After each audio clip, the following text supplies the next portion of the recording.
And welcome everybody to the Football Friday Football Talk, and of course NFC East and in some ways New York Giant Talk. This is MYG Jeffy T85 here for episode 2 of the Football Talk with my guy on my right, Mitch Kopsky, and we'll probably have some more guests coming around the way from the Big Blue Crew, from the Hardcore Sports, whoever wants to pop on.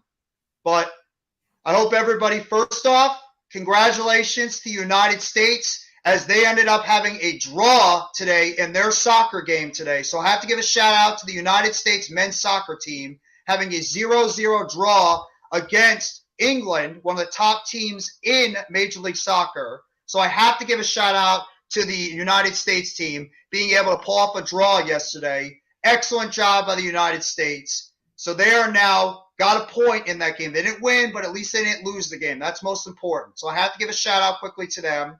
Also, I hope everybody had a fantastic Thanksgiving yesterday. I hope you had a great time with your family, with your friends, with your loved ones, significant others, everybody out there. I hope you enjoyed all the turkey, stuffing, cranberry sauce, green beans, whatever you want, all the food that you ate. I hope everybody had a fantastic Thanksgiving overall.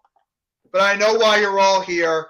Everybody wants to talk about the football games that are coming up this Sunday and, of course, recapping the football games that happened yesterday. So I'm going to start off with my quick monologue before I pass it over to my guys. Mitch, Rob just popped on. Rob, how are you doing? Hope you had a happy Thanksgiving.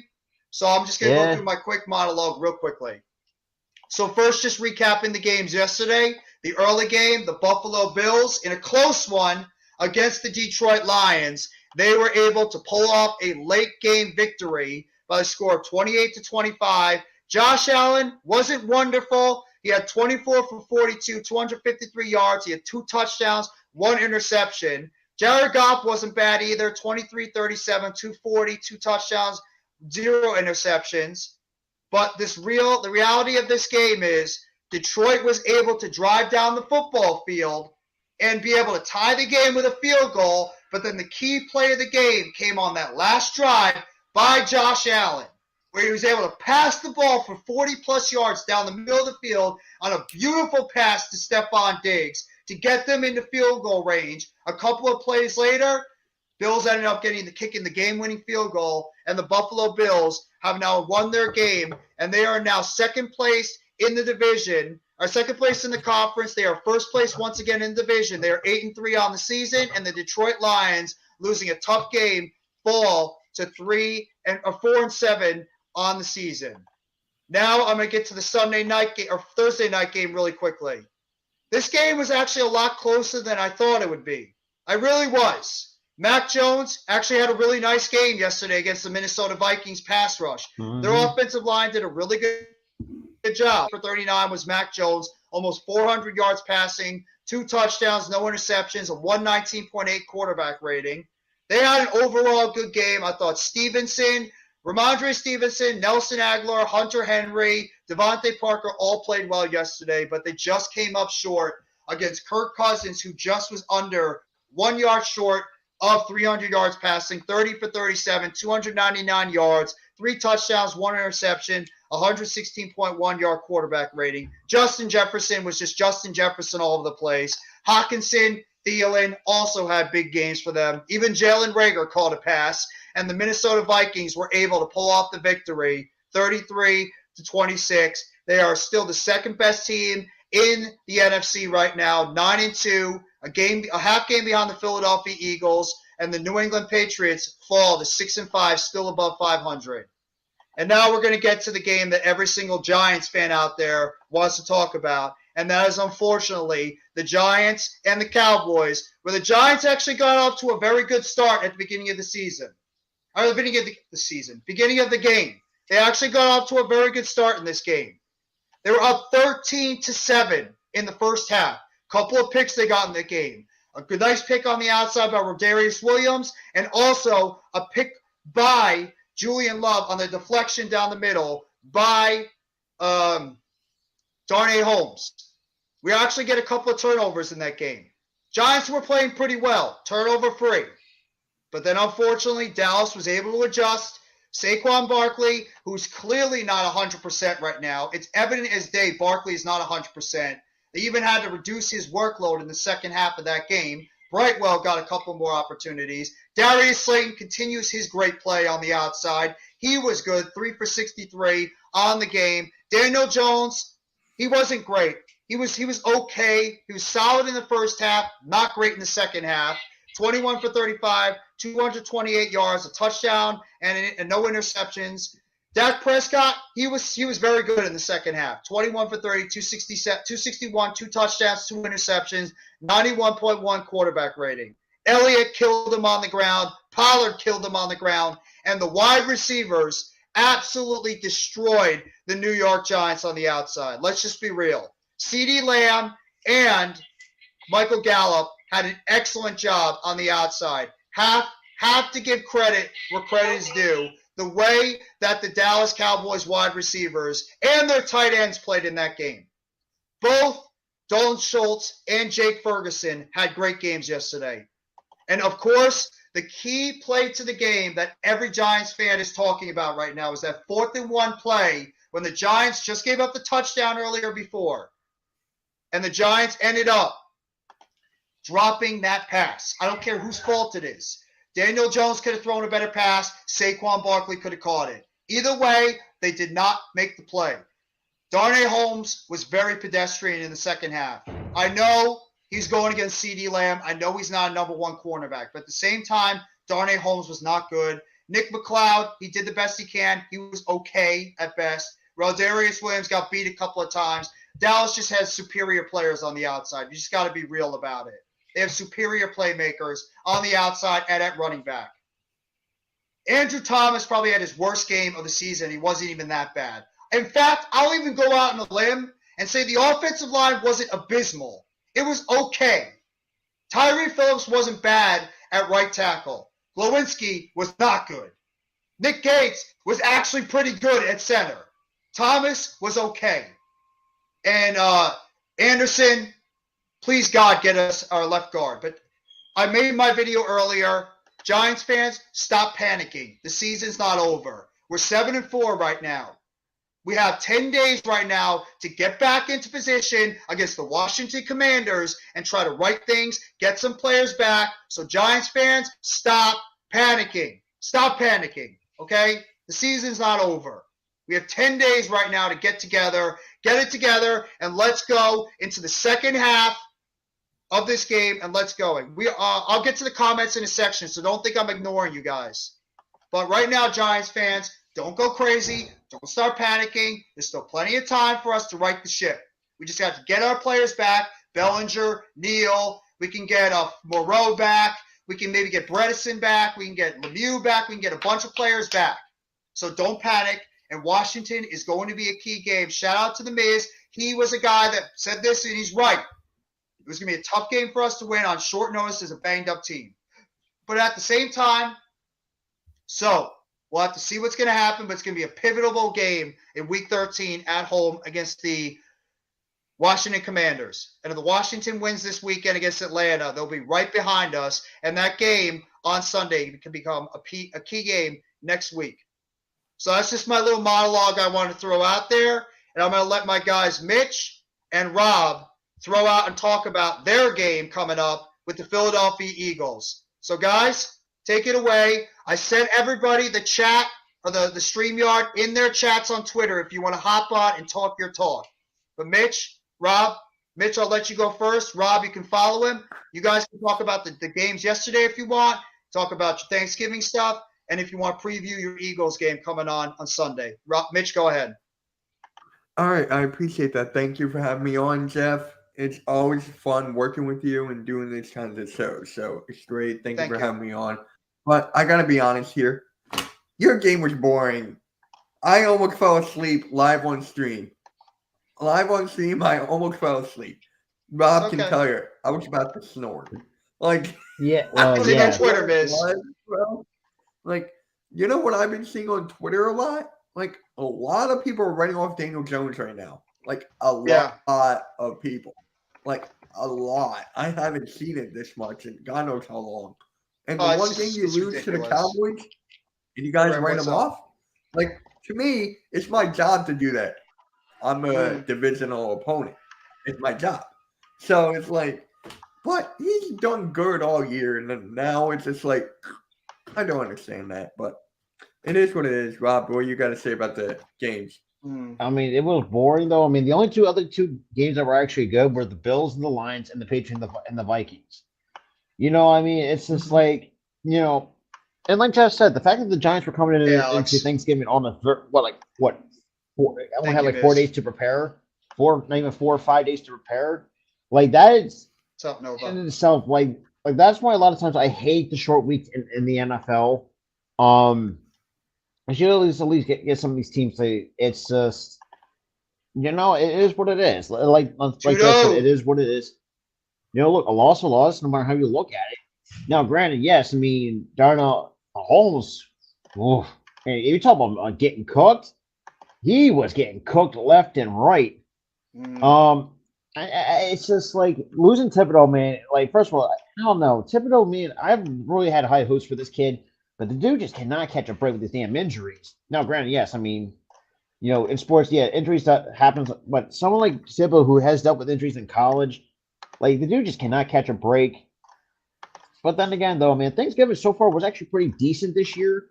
Well, like I said, like we all can agree, except for the Giants and Cowboys, was the only game I didn't really like during Thanksgiving. Right, dude. Cool Cat was just like, why am I watching this? Why am I doing this to myself? Why am I doing this? I even told Mitch this too. Why has a message for you guys, by the way. You know what? You can say that to me when you subscribe to my channel. How about that? I don't look, think Tudo knows your channel, but go ahead. I'm sorry, guys. No, you're good. But, you know, it's funny. I fell asleep almost. Stream is in his panel. He can hop on if he wants. I put the stream in his Twitter. Oh, yeah. I even said this too, man. I mean, Wink Martindale, and another thing that I want to put on the grill is Wink Martindale. What the hell was that? Defensively, what the hell was that play call? Right. That was some bullshit. All right, just thinking that, bro. And look, I think Wink Martindale's a good defensive coordinator, but man, really be that bad at play calling on Thanksgiving? Now, granted, like Jeff said, I mean, you guys were shorthanded. You were kind of beat up. First of all, and this was what I said too. Like, I hate these short weeks where you have like 4 or 5 days to prepare. I don't know, man. It's just been crazy. Yeah, but I just gotta say this. I was watching the Miz's video earlier, and the Cowboys are such a well-rounded, good team. They're a well-rounded, good team, and we knew that was gonna happen at some point where the Cowboys were gonna get hot. It did. Season, you know. What's going on, Big Fridge? Right now, the Cowboys are getting hot right now. And are they going to go far with it? Yeah. No. They're going to fall flat on their face, especially to us. But, wow. Tudo's a spirited Giants fan. I can't blame him. Oh, I didn't know. Okay. No, he's a big Giants fan. He's a big Giants supporter. That's why he says that. Okay, I didn't know that. Know that. Now I do. Now I'm prepared. There we go.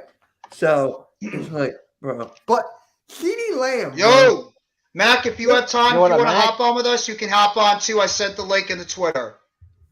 Miz, it's in your Twitter account. I apologize for interrupting every second, guys, but you're good. It's in your Twitter account, Miz. All you gotta do is I put the StreamYard on your Twitter message board. All you gotta do is click it and it should be there. It's the same thing. I did it too. So, and CeeDee Lamb, how many one-handed catches did he have? I think like 2 or 3. Something like that. But look, people are saying CeeDee Lamb is not a number 1 wide receiver. I would disagree with that. I think he's really coming to his own. What? Is he the best wide receiver in this division? What's up, Randy? I would say he's third best. I would say. Well, you got Brown. You know what I mean? You got Brown. You got Smith. I mean, Terry McLaurin's part. Already, you want that smoke today, bro? Because I can come over there and fucking smack you inside the head. Because I am not in the mood today. It's okay. You talked to. I even said this too. Going to Alexander's thing about OBJ. I have said this too. The one dark horse team I think OBJ can go to is the Buffalo Bills. The Bills, yes. Yeah. Yeah. We were Well, talking about this yesterday. Yeah, me Me and and Rob were Randy talking. were talking about that. It's definitely the Bills. But while I have you guys on, and before the Giants fans start hopping on, and we start going through Giant rehab today, it seems like it. Oh, Why don't I you love guys that have part. I you love three that guys part. on You see here? that now? But here's the thing. I have 3 Eagles fans up here, and none of you guys are talking about your team. None of you guys are talking about your team. What up, Taj? Hey, Taj. What up, It's been a man? while, What up, bro. Taj? But yeah, there's nothing really to talk about. If you want me to talk about the Eagles, how No, Yeah, talk whatever. about your game. It's a key game for you guys too. Okay, yeah. You're the one hiding behind the screen, you little punk. Hey, play nice. Play nice, Stop with children. Almighty, bro. Almighty, be good. Almighty's harmless. He's a sad Yeah. Knicks fan. Let's just put it like that. Especially, Sad well, bitch, man. yeah, I wouldn't say that. I mean, you would say that, but I mean, I think, but going into, it's like going into this one. I mean, we know what the What up, Green Bay Scraggy? what the Packers are capable of, and we've seen it time and time again. He ain't just not great. I mean, look, Christian Watson. I mean, I think he has potential to be a good number one. Rodgers, on the other hand, from what we heard, I mean, at this point, I mean, what do you? Yeah, I don't think. I think Green Bay. I think their season is pretty much a wash right now. Well, I wouldn't say to this far, but I could be. mean, yeah. I mean, now you think about it. I mean, Rodgers is on his last legs. They got. I mean, the only two. I mean, they got to rely on mostly on their running game and sometimes their tight end play from Robert Tonyan, but their defense has not really been the best. I was reading something this afternoon, and apparently the offensive line is having a little bit of issues with Aaron Rodgers and his attitude. Apparently this season, he's come in this offseason and throughout the season and has had like some type of "it's me or the highway" type attitude, and it's He's got a starting to huge rub. ego. He's got a Rodgers is an egotistical piece of crap. That's all he is. Yep. And it's just like, and You're damn right, man. You're damn right, Scraggy. it's ridiculous. Scraggy? Is that how you say it? Scraggy? Yes. Scraggy? While I I thought have it said Taj Scraggy. on here, Taj, why don't you give your thoughts about the New York Giants game yesterday? And since all the Giants fans seem to be talking themselves off they're like jumping off the ledge now after 2 losses. So Taj, take the floor, bro. Oh, I've already been over it about the game. I mean, like it is what it is. Like we got outmatched. Like town for town, like we got outmatched. Like injuries, like just like we just went through injuries after injuries after injuries. Like at this point, it's getting ridiculous. Like Yeah. I don't even know, man. But I still don't think like, I still don't think that the That's Giants okay. are still in panic mode just yet. Mm. Like maybe if we lose to Washington next week, then maybe the Giants will be on panic mode. So yeah, so I'm not out on the season yet. I'm not out on it yet. So yeah, it is what it is. Really quick, one thing. Sorry to interrupt, but that's the Miz, You right? go. Just making sure. Yes, that is the base. Okay, I just don't understand, Miz, because you sent me the links of every video in Twitter DM. But once we send you the link in Twitter DMs, you What can't. up, King Jers? I'm sorry, this is questionable to me. I got it. Well, it's just hard for I think it's more difficult for him to get to the StreamYard. The videos is different compared to like getting on a live stream. But if I do send the StreamYard, I'm telling you right now, if I send the Put it over. StreamYard into the chat, it's only for specific people. I'm sorry, but only if Miz is coming on. If you try to hop on, you will be booted immediately, okay? Well, you will be booted if anybody else tries to pop on without, asking. So this is just for the Miz. Mitch, any one of us will boot you off, unfortunately. So Miz, as for He you. get booted. Everybody else, nobody else pop on. I don't care who it is. Unless you got, because I sent the links into the private chats on Twitter otherwise. But, Taj, go ahead if you still want to talk about it. My apologies. No, I'm finished. Okay. And I just want to go through the comments real quickly. Let me see. Screggy is SK. Okay, my bad. I'll just call you SK for now. Thank you for clarifying that, SK. Jeffy, all coward losers should prepare hard with gratitude to God that I wasn't on the Giants roster yesterday. I would have destroyed all O-lines before Jay Jones by one right for his eyes and the silence of cowards. That's right, Tudo. That's right, buddy. I love it when you start talking like that. I love it. You know what? I'll say this too. I like the enthusiasm. I'll give him that's that. Tudo. Tudo's great when it comes to that kind of stuff. Oh, absolutely. I mean, you love to see it. This one I actually agree with. I think Kafka should have used Breida more in the passing game and Brightwell running the ball. It's clear as day. I agree with that, King Jers. It's clear as day Barkley's not right. Barkley's obviously banged up from that shoulder injury, and I really believe that they need to limit his workload a little bit. Giving him too and many. Brightwell, though, I mean, I thought exactly. I'll say this too about Brightwell, though. I thought he ran the ball pretty efficiently. I thought she had some really good runs. I mean, you know, and like Jeff said, I mean, like I agree with Jeff. I mean, you could tell that Barkley was not 100%. Congratulations, you know what I mean? It's just like it's just like, even though, like I said, I didn't tell this people too. I'm not a huge Penn State guy, but when I see like talent come out of Penn State, you know, like Miles Sanders, Michael Parsons, or a Saquon, for some reason, like some of these running backs it just I don't know, but it's just. I like Brightwell. I think Breida really needs to get back more in the passing game. So I do agree with that 100%. I bet a lot of fans were wondering who the hell Brightwell is. He's a 2021 sixth-round pick out of Arizona. He's actually not a bad player. He runs with aggression all the time. So I actually like the Brightwell. I like Brightwell being used more because he runs north and south a lot. So hopefully. I thought he did pretty good for us. I thought he did pretty good for us last night. He did. He was terrific. I hope we get to see Brightwell more. Miz, what's going on? My day was good, CWE. Thank you for asking. Hey, I'm good. How you guys doing? What up, Miz? Good luck with that, SK, Reggie. Sorry with the view because they put me in the garage, so sorry for the view. It's okay. We can see all the background and see what's going on hopping in the Miz's garage. See like a little bit of workout set and stuff going over there. The Giants cave. I swear to God, I will admit this too. I thought his background was a kitchen. No. Listen, man. I was not angry because I expected it. I hate to say that I expected to lose, but I expected to lose. You guys already knew that. It's out there. But I'm a Giant fan, diehard. But when it comes to making picks and in general, for the most part, I'm pretty serious about it. I take football real seriously. So I'm not going to sit here and tell you, the Giants are going to win when I know they're not going to. So, Giants, we're not going to win that game. Dallas is a better team. Some of our people, our friends on YouTube don't like hearing that, but I'm here to give you the real facts. All right, I keep my feet on Earth. I live on Earth. I don't live on another planet. And you could say you're going to go 13 and this or that, But I'm sorry. At the end of the day, you got to keep it real. The Giants were not about this year, but we're having a good year. So enjoy it.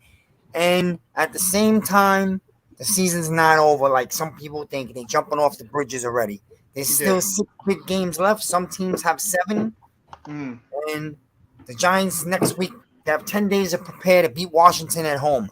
And I think the Giants can win that game. So, I don't change my mind. We weren't beating Dallas. I thought we can beat Washington. I think we're going to get pieces back over the next few weeks. We're supposed to get back Bellinger, Evan Neal, Aziz for next week. If that happens, the Giants can win a game in front of their 90,000.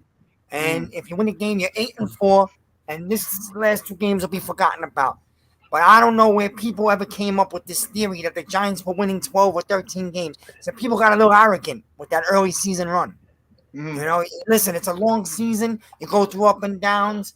The Giants, I'm sorry, people don't want to hear this, but I tell the fucking truth. The Giants are not Dallas. They're not Dallas yet. And the Giants are not the Eagles yet. They're not. The Giants are the 3rd best team in the division right now. They're still a year or so away. They're still building this team. It's Jones the Get him, guy? Is Tudo. Jones not the guy? That's what the fan base wants to find out. I don't get involved with that stuff about Jones the guy, not the guy. Let the season play out, and we'll judge it after week 18. And that's all. No, I agree. It is what it is, man. Now, it I wasn't upset for you last guys, night. correct? It Played was a hard. short week. And they weren't good enough to beat that team. And that's the same stuff I was saying all week. People were like, oh, Miz, come on. What do you want me to do, lie to you? You want me to tell you the Giants are going to win when we know they're not going to? And on top of it, the Giants were playing with their subs. The Giants couldn't rotate anybody in because they were starting their rotating players. Yeah. How are you going to win a game like that in the NFL? How? Go ahead, Mitch. What were you going to ask, Miz? So it was a short week, correct? It was short? Yes. Okay. We played on the Sunday. We played on a Sunday, and we pretty much lost a lot of guys. That's what happened to us. We lost the Commanders. It was a short week. They got us on the run defense. They exposed us, and then we fixed the problem. Well, speaking of that, I'm glad you brought that up because there's a big problem happening with this team right now that more people should be talking about. Our run defense is not good, and I think a lot of it has to do that Leo and Dex are worn down. They're playing way too many snaps in the middle. We have no true depth behind them, and I think both Dexter Lawrence and Leonard Williams are getting worn down in the middle, and it's clear as day they're not playing to that level that they were a little bit more. Dex a little bit has been better. Leo's been banged up a lot this season. I watched some of the film earlier. Leo was getting beaten a couple of times in the inside by the Dallas run game. I think Leo is not 100% healthy, and I think that they're just worn down. I don't know if you disagree with me on this one, Miz and Taj, but I think that their defensive tackles, their stud duo, are just so worn down from playing so many snaps right now that they're just not playing to effective play like they did earlier. I just think we're lacking in depth right now, and that's the problem. No, the problem is, Jeff, you're right. I said it in my video earlier. The Giants have no rotation anymore. Because they have so many starters injured that their rotating players are now starting. And that's the problem. And you can't give anybody any rest like Dexter, Leo. Even Dexter looked tired last night. The defense wore down in the second half because you got no rotation anymore. Yeah. Okay? And a lot of people are complaining that they didn't use Barkley enough. Well, guess what? It was smart. Because you rotated the other running backs in. You want to know why? Because the Giants are missing 3 men in the interior of the O-line. And Barkley's now running into a brick wall. Hey, so Coach. Why use him for 30 handoffs and he goes nowhere and we're just going to get him injured? You might as well reserve him for next week when we get players back. But I said all this stuff last week and I don't think people were listening. They thought I was crazy or I'm some secret Dallas lover. Listen, man. Anybody who thought the Giants were walking into Dallas with a half-crippled team and winning that game, you do content. You got to keep shit real. You can't be a homer. No, you're right. You're right. So I can't be Homer Simpson? No, Miz is right, though. I know. We're all guilty of that. And Mac makes a good point. I watched the linebackers and McFadden. That dude is not ready. He got beat a bunch of times in the run game where he reacted too slow, and they were able to run right near where he was. McFadden, I like McFadden a lot, but I think he's getting exposed a little bit as a rookie running back. So, as a linebacker, I'm a little worried about McFadden and the linebackers. They're not helping in the run defense as well. So, I mean, I agree. A lot of people are making that point. The linebacking core on the Giants is becoming a problem. And Thibodeau, he did. Anybody that talks that Thibodeau had a bad game or has been bad this season, you are not paying attention. Thibodeau was the one guy the entire game that was harassing that offensive line and that defense. Thibodeau was good yesterday. He was really good. I don't care he didn't get a sack. Thibodeau was really good yesterday. Every single second, Thibodeau was good. Thibodeau had the best game of his short career so far. He was 9 pressures. He knocked Dak around. The link is his private chat, Tudo. Okay, he's not getting to the sack yet, but it'll come. But he had a great game. You got to get Azeez on the other side. We're missing that. Oh, exactly. Right now, absolutely. We're missing that. But also, I've been saying about Kayvon Thibodeau, you know I'm a big fan of his. He's got to get in the gym this offseason. He's got to bulk up a little. I agree. He has to. I agree. but I'm sure he'll do the right Right. thing because he seems dedicated. So All you gotta do, SK Reggie, don't is just keep panic watching so the easily. game. People gotta relax. People are panicking like, Giants come home next week in 10 we days. still good. You get healthy, Taj. 10 days. This coach, we all know he's a hell of a coach. He's going to put in some new wrinkles and a game plan. The Giants hopefully get Bellinger and Evan Neal back. And you know what you do? You go back to the run game. It's time to go back to the What up, Dante? That's all. Coach. But I'm not a delusional fan. I'm a diehard fan. You guys know this. But I will not sit here and tell you the Giants are better than Eagles or Dallas right now. And you guys, if you've been listening to me all year, you know I've never said that. The Giants are a young team, and it's really about the future. I think the problem is, Miz, is that we all, and you're right, we all got carried away as fans. And I admit I was too. I got carried away as a fan. I bought into the hype because we got off to such a great start. And people got to remember, even the most optimistic Giants fans have got to remember, we are still a young team. We're in the first year of a rebuild. This organization doesn't even have a lot of their own players. They're playing with what Gettleman had last year. So there's going to be bumps in the road. And Brian Daboll has had his worst couple of games. But you know what? You're going to get that with a rookie head coach. Kafka, he's been up and down. You're going to get that with a rookie offensive coordinator. And Wink Martindale, he got maybe a little bit too carried away with his defensive calls, but that's okay. Look at the talent he's working with out there. And it's not an excuse. I'm not going to put an excuse out there. But seriously, the Giants, we got carried away. They're not better than the Eagles. They're not better than the Cowboys. Let's just be honest. And who knows if they might even be on the same level as Washington, because Washington is coming. And any Giants fan that goes out there and thinks that we're going to steamroll the Washington Commanders, you're not paying attention. The Commanders are a good football team. I don't care how much you don't like them. They're a good football team. It's going to be a close battle. Do I have confidence we can win? Absolutely. Why would I not? I'm a Giants fan, and we're 7-4. Do I think that the Commanders can pick us up? Hell yeah. It's the NFC East. Anything could happen. But at the same time, Giants fans, calm the hell down. Calm down. There's still plenty of time. 6 games in the season, 2 against Mitch and Randy's team, 2 against the Commanders, 1 against Minnesota, and 1 against Indy. And Miz, I did watch your video earlier, and you're right. The 2 most important games for the Giants right now, I would even couple that second game against the Commanders. The 2 Commanders games to me, as well as the game against Indianapolis, I think are the most important games for the New York Giants coming up in these last 6 games of this stretch. So the Giants have got to play good overall football, and Giants fans cannot start panicking. We have plenty of time. Mac, go ahead, man. Yo, you better hurry up. You better hurry up and get your talking, because as soon as Adam comes on, nobody talking no more. So you better hurry up and get what you got to get in. Adam called me last night and put me on the phone Adam called me last night, had me on the phone for 2 hours after the game. But I love Adam. Damn. Oh my God. We had a lot to talk about, man. What's up, man? You question a whole lot after their game. You can question a whole lot after the game yesterday. Don't question the New York Giants' heart.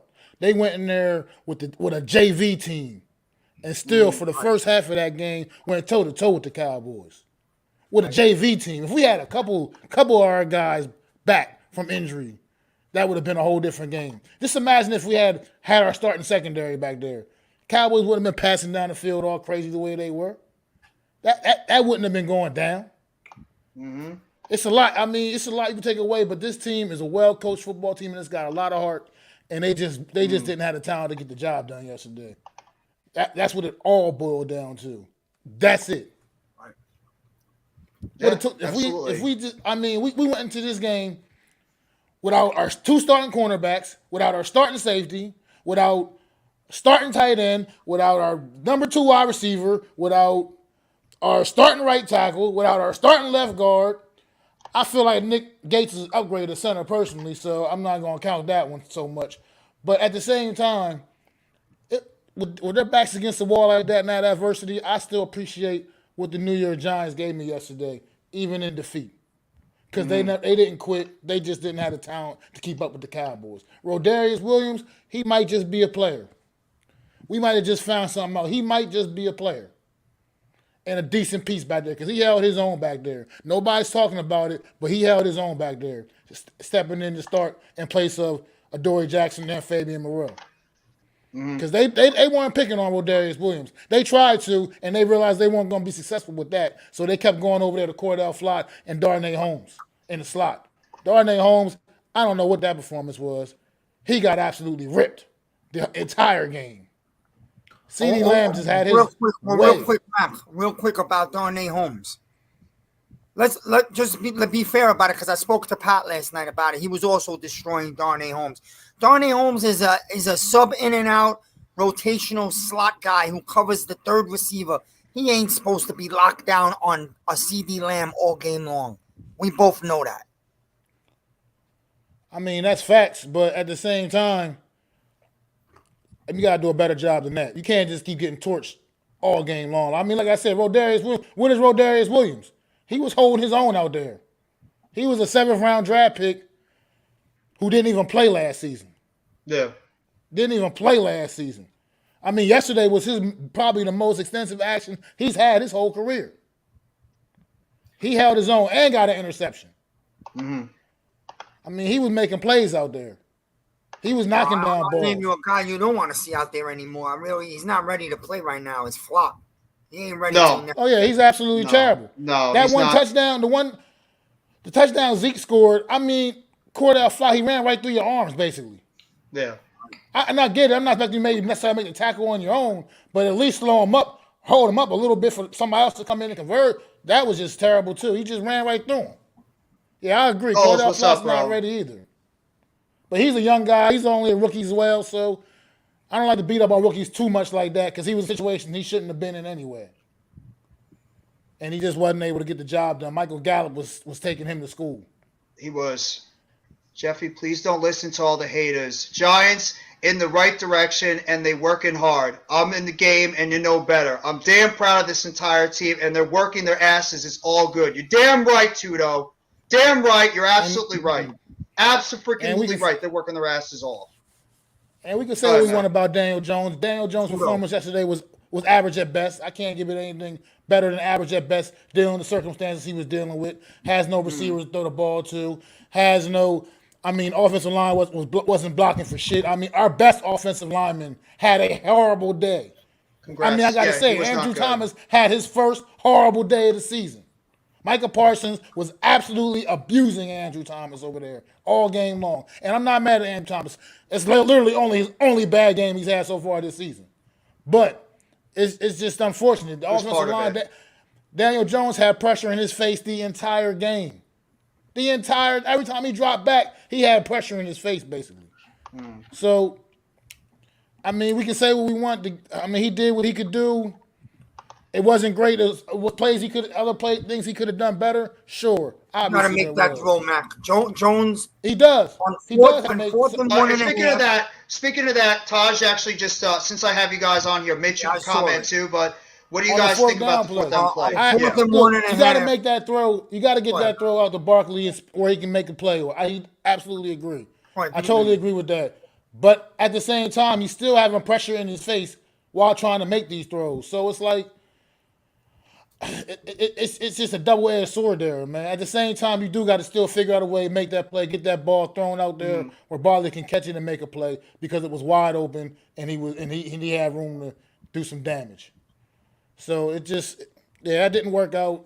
But at the same time, this was just once again a team loss. But at the same time, this team gave it everything they had, truthfully, and they were playing against a team that just didn't have enough talent to compete against. In my eyes, they played hard. I say on the 46 or 47-yard line, wherever we were, it was 14-13 on 4th and about 1.5, 2 yards. It was really a long one, whatever it is, man.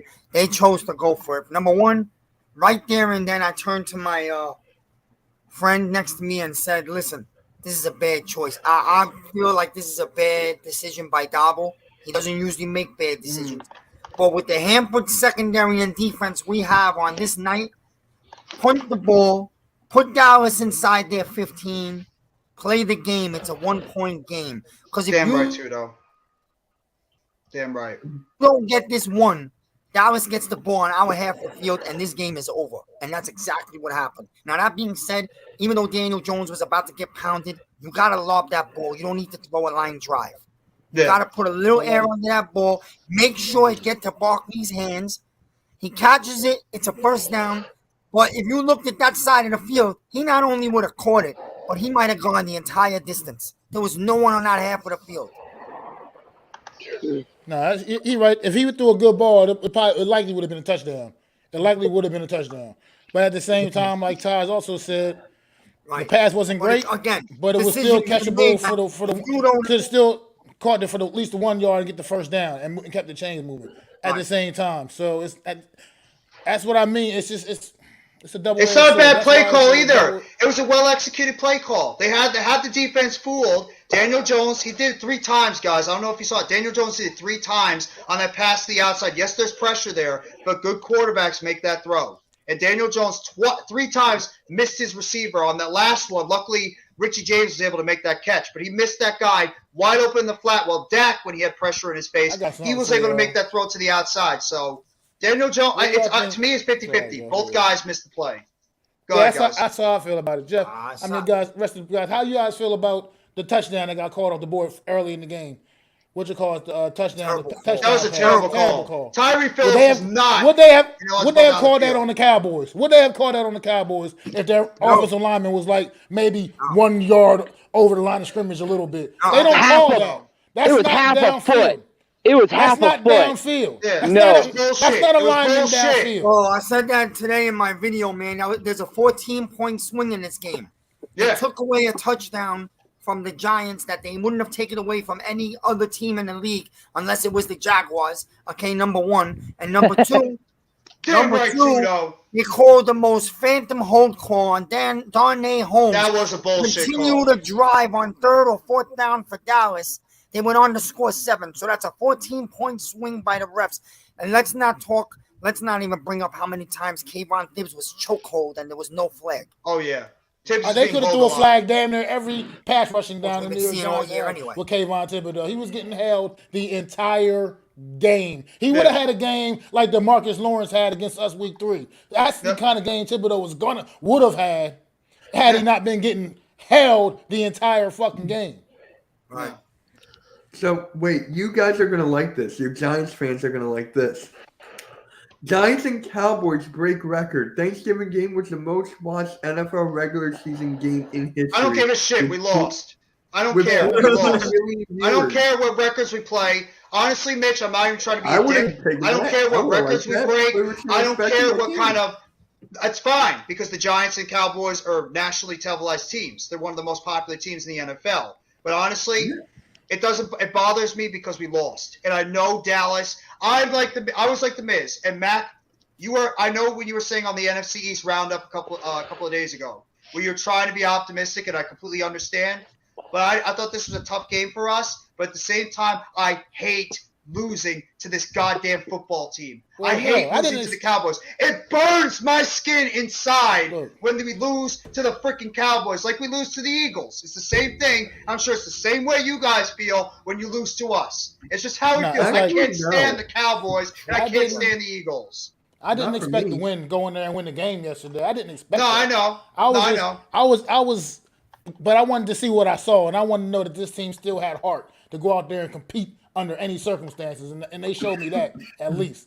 And this team gets a little bit healthy with all this time to prepare for the Washington Commanders. I expect us to bust their ass. We need Bellinger. Bust their ass. We need Bellinger back. We need Bellinger, and we need Neal, and we need Bredesen. All we needed was a few guys that we had. All we would have needed was a few of the guys that were out yesterday, and they would have made a difference in that football game. Just a few of the guys in our lineup would have made a difference in that game yesterday. So that's the way we played. We went out there with a JV team against the Dallas Cowboys. CeeDee Lamb making highlight reel catches all over the damn place. Well, we went out there with a JV team. Secondary, it's beyond that. So exactly, we had guys that we got to remember. Hell, even before Fabian Moreau was named the second starting cornerback, we had Aaron Robinson in front of him initially. So it's like we're out there. We're playing with just like you said. We're just out there playing with throwing guys out there. We're just throwing guys out there. That bothers me too, CWA. It bothers me too. I gotta wonder, like, where is Landon Collins? Why did we even sign him? That's a great question. Where is he? Why is this guy not Got playing? me. Where the hell got is Landon me. Collins? Where the fuck is Kenny Galladay? Why is he active if you're not even going to use him? I'm over that. I'm over Get that. him off the team then. I'm over Inactive that. him. No Sit targets, him. no targets, no catches. I'm over it. I've seen him on the Inactive field him. a couple of times. He's not winning on routes. Forget about it. I was sitting there watching him. Every time I noticed him on the field, I made a point to zero my eyes in on him and see what the hell he was doing. He's not out there winning on routes. He's doing nothing. He has 4 catches on the season. 4 catches. Miss, I know I'm how much you every want. week, I know you always, every single week, you put it out there saying this is going to be the week with Galladay. This is going to be the week. No, because It we ain't got no not happening. we got no other choices, man. But it just seems my eyes opened up yesterday that, you know what, it might not even be Galladay. It's just like they gave up on him. They don't really. He doesn't fit the system. Whatever it is, it's just not. It's becoming even less each week. Yeah. He's like not even part of He's the offense completely anymore. disappeared. And like he's not even on the field most of the game now. They're keeping him on the sideline, so it's just over. That's it. I think King George made a comment earlier. Why did they not use Breida more in the passing game? Breida is a weapon. Breida is a guy you could take advantage of his speed, and he could be a hybrid wide receiver / running back. Why did you not try this guy out there a couple of times in the passing game? Give you another element to throw off the defense like they were using Pollard. Barkley is let's just be real. Barkley is not a great receiving running back. He drops a lot of passes. He's not. That's one of the weakest parts of Barkley's game is he's not good in the receiving game because he drops a ton of passes. Breida can be a weapon. Why are we not using this guy more? And I want to see Brightwell be used a little bit more too because Barkley, I know you hopped on a little later, Mac, but it's clear as day Barkley is not right. He's not healthy. He's dancing now again. He's starting to dance beyond that line. I know the offensive line is crap right now. We have on our 4th string left guard right now, our backup center and our backup right tackle. But at the same time, Barkley is clearly not right. They need to use Breida and then use Brightwell a little more. Now, what they need to do is use them all at the same damn time and keep defenses guessing, keep them on their heels. That's what they need to do. Need to use them all out there because you can. Barkley and Breida are both the type of running backs you can split out wide, do different things with them. And Brightwell, as you've seen, if he gets a seam, he can make something happen in the run game as well. So you just got to start. You got to keep defenses on their heels, and you got to use what you got when we're as depleted as we are with our roster. You got to use what you got. And if that means that Brightwell and Breida are a couple of your best weapons offensively now, then you got to get that on the field as well. Because right now, our receivers, it's just not right, man. Our receivers ain't right. I'm sorry. That young guy, the one that caught the touchdown pass that got called back. Hodges, I mean, he's okay, but he's just okay. How many other NFL rosters are you going to see this guy on? Probably not many. Maybe some practice squads, but no, that's about it. You know what I mean? So we're out there playing with practice squad receivers. Yeah. We got just no names all across the offensive line at this point, other than Andrew Thomas, basically. It's just I don't know. It's just rough right now. It's just rough treading. But I think I still believe that this team can pull off a couple more wins and secure a wild card spot. I think the division is pretty much kind of out the window. Thinking about a division title is out the window. I think at this point. But can still hang on and grab one of those wild card spots and still play in the January. And if we get healthy, who knows? All bets is off. Because this team. Do you guys even care where Odell Beckham Jr. goes now? I mean, do you even give a damn? I don't want to hear about this shit no more, bro. I got bad news for all these stupid little fans with Odell Beckham. This guy once again has become a distraction to a Giants season. Believe it or not. This guy has become a distraction to the Giants season. It's all people talk about now. And guess what? We're on a slide. And if we don't come back next week and win, we're going on a huge snowball, and it could be one of the biggest collapses ever. We're facing that. It's dangerous. It's not there yet. We're good. I believe in 10 days we come out and beat Washington at home. But this Odell shit, you like it or not, I don't care how much you love the guy. Once again, he's found his way to distract the Giants and their nation. Believe it or not. I really say that. I mean it. And This no, is true. I'm not gonna beg a man to come here. Like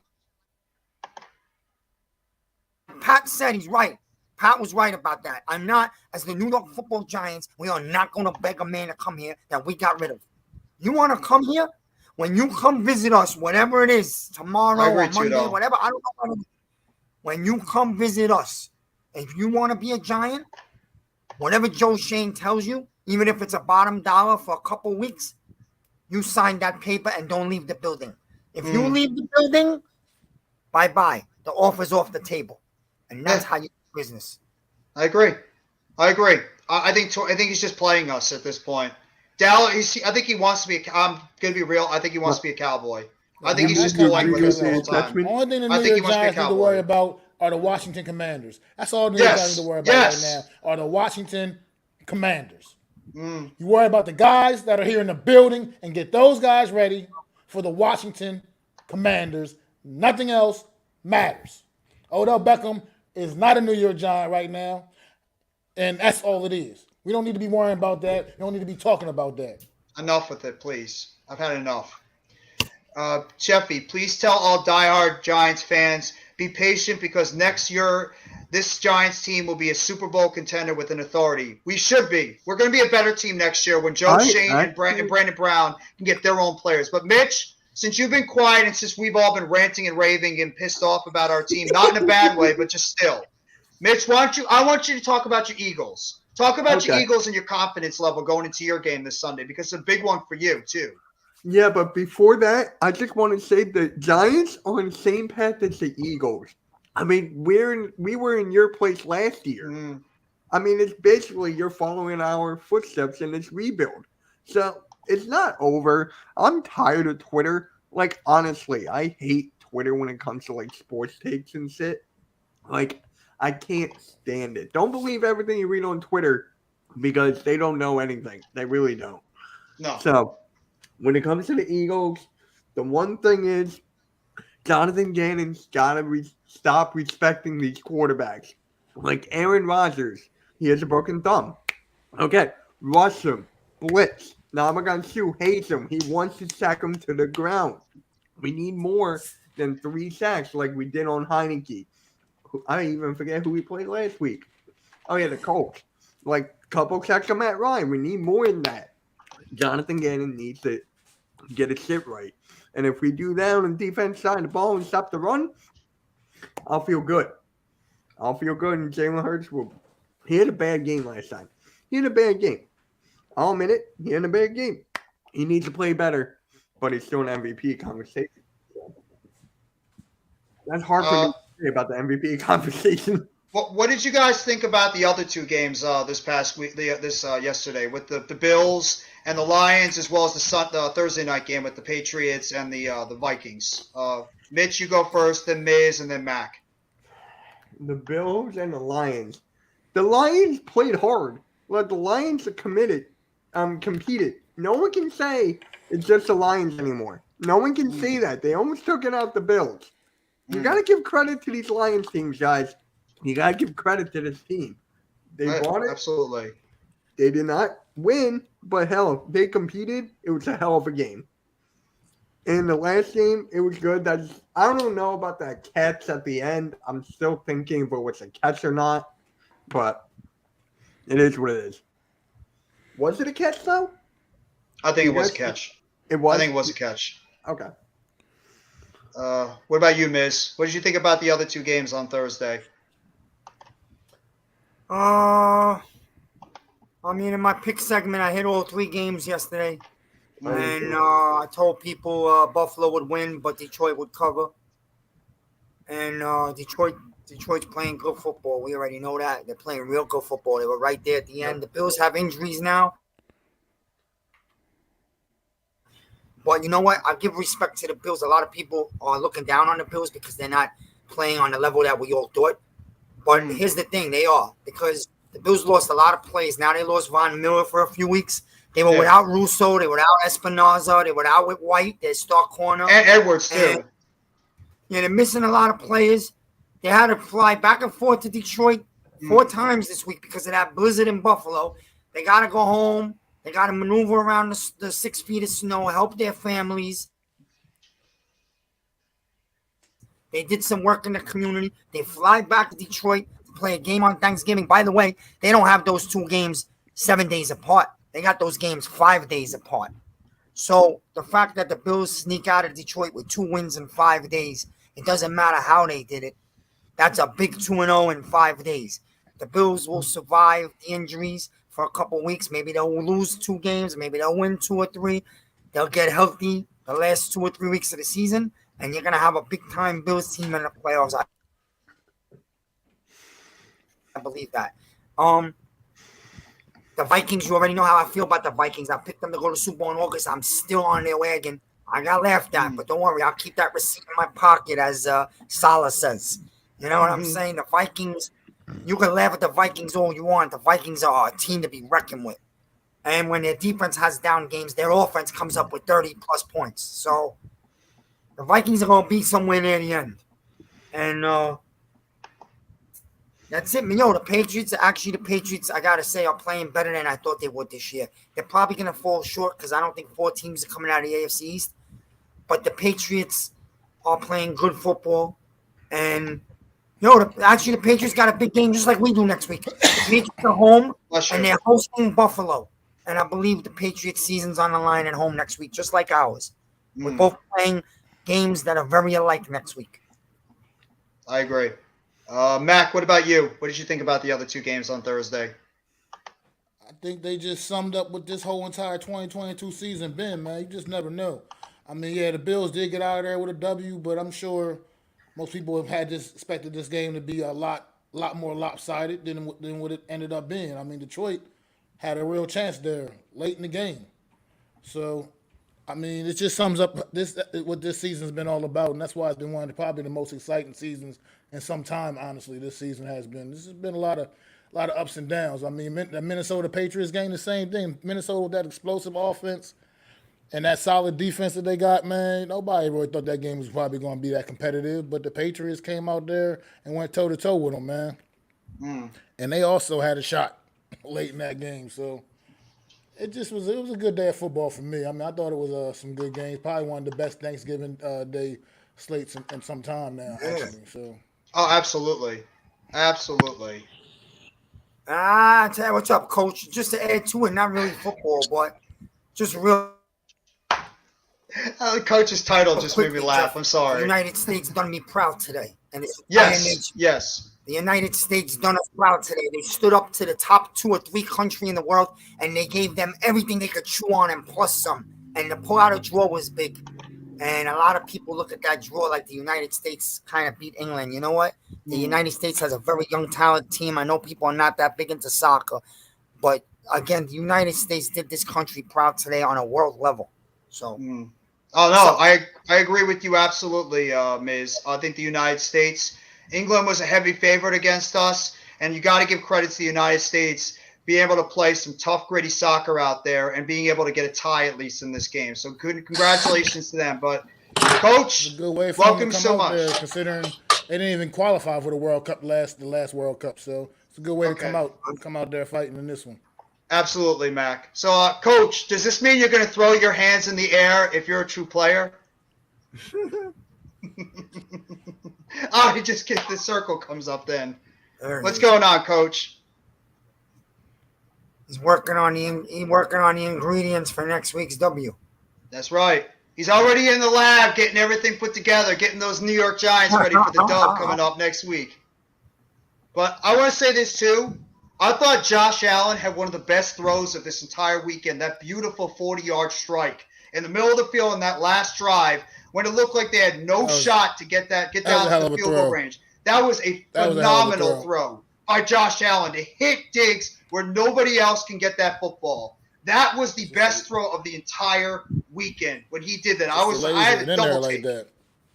That was phenomenal. In there like that. That was a hell of a throw. With a bad elbow, Mac. With a bad elbow too, and he was still able to make that throw.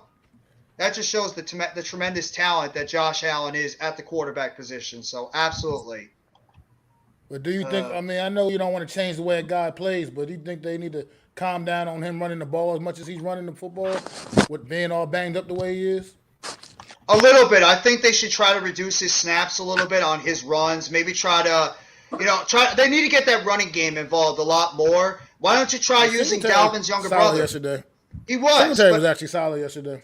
Why don't you get Nyheim Hines a little bit more involved in the passing game, or even try to get James Cook a little bit more involved in the running game? Try to take the load off of Josh Allen. I know he probably wants to go out there because he's probably the best running back on the team, which is not the best sign when your quarterback is the best running back. But still, I think that they need to try to establish a little bit more of a running game with Josh Allen. Even though he's a bigger quarterback like Daniel Jones, it's going to take its toll eventually with the amount of heavy hits that he's taking on in every single game that goes forward. But I'll read this comment real quickly, and then I'll pass it off to Coach so he can give his insight on the Giants game and everything on the NFL. And then I want to touch on this Zach Wilson stuff going on with the Jets in a little bit. But, gentlemen, it's been an honor and privilege to hang out in the chat with everyone on the D-Live show. It's at 12:30 a.m. here. We got a huge match on hand tomorrow against Pop's teams, and hopefully we'll destroy them. Tudo, best of luck. Tudo.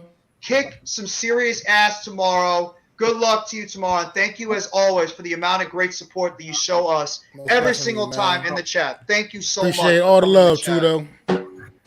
But Coach, thank you so much for coming by the stream. I was saying before, Coach, are you going to throw your hands in the air if you're a true player, like old Pop, like Biggie used to do back in the day? For sure. There you go, Coach. There you go. Yeah. But Coach, I want to hear your insight on the Giants game yesterday, overall, how you felt about it, and then just the Thursday games overall. So take the floor, Coach. It's all on you. Did I want to win? Of course. But I'm also realistic to the fact of, as Max said earlier, you went out there with a JV team going up against a top level varsity team. So there are no moral victories, but as fans, you have to look at the moral victory. Like you said, you went out there and you competed. Now in the locker room, you can be disappointed, but when you come back, you can say, you know what, Thank you, Philly those halftime. guys. We went toe for toe, blow for blow, and they didn't knock us out. They should have knocked us out, and they didn't. We're in the NFL. We are professional football players just like they are. We need to work on our game, improve what we have to do, check the film, get in the weight room, and improve your skills, because the next time you see them or whoever, next up is Washington. Sorry, guys. Sorry. It's all good, Coach. It's all good. Next time you see your next opponent, which is Washington, you should be going out there saying, I'm ready to rock and roll. I know I can play at this level. It doesn't matter that Dallas has, quote unquote, better talent. You played with them, so your talent was on par with them, even without damn near, a quarter of your roster, it seemed like. You didn't have a quarter of your roster, and you went with toe for toe with one of the quote-unquote best teams in the NFL, or supposed best teams in the NFL. So from there, that tells me the Giants fine-tune some things. I'm not being a homer, Miz. No, that's not what I'm doing. I am being realistic. Yes, realistic is we went toe for toe with them. We didn't win. Okay, that's fine. But let's be realistic. We went toe for toe. So that does say we have a good football team. Fans, you know what? We're fans. We're fickle. Who gives a fuck what we really think ultimately? It's in that locker room. What do they think? What does that coaching staff think? That's the truth. And I think that they believe that they should have won. Dable's presser told me everything I needed to know. That man was pissed that they lost. And that's what I want to see in my head coach. That's what I want to see. Because that instills confidence. That instills pride. That instills pride in your program. That instills pride in each other. And that says, you know what? I'm going to war with every last one of you motherfuckers in this locker room. I got your back. You got my back. Let's go. And that's what it boils down to. All right, we lost. Guess what? We're not out of the playoff race. We're not. And you know what? We control our own destiny. We can still win the division. Yes, do we need some help? Yes, that's realistic. Yes, we do. We can still win the division. We could win the whole NFC. That's realistic. But you know what? I'm not also going to be delusional to say that we're going to do that, but we have work to do. And right now, next up is Washington. Get all your guys back now. We have this mini bye. Guys, are coming back. Guys who are not cutting it, they're going to get rid of them. They're going to get rid of them. I don't care if it's Flott. I don't care if Darnay Holmes, whoever. Tyree Phillips, I know you guys were saying, we should have got a break, whatever the case may be. No disrespect. He was 3 yards downfield. The rule says 1 yard, and they give you 2 yards. The dumb asshole was 3 yards downfield. The rest of the line, if you look at it, they blocked like they knew they weren't going downfield. So why is his dumb ass going downfield? Why? You cost us 6 points. You cost us a touchdown. So, so guys who are not cutting it, get rid of their ass. And get the guys in who was it? Who was it that was Tyree Phillips? Tyree Phillips, the right tackle. Right tackle. If you and I ain't happy with the other guy, Anderson, because every time we're in a 3rd and 1 or 2, he jumps. What that tells me, he doesn't know how to hold his water. He's playing scared instead of playing like he's a professional. You know what?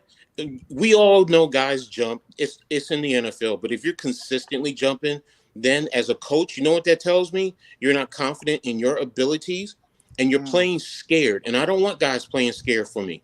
No. You make a mistake, you make a mistake. Learn from your mistake and let's move on. You're doing the same things over and over. You're dumb. Sorry. And I don't like calling players dumb, but you're dumb because you don't have confidence in yourself, in your teammates, and what's going on in the game plan.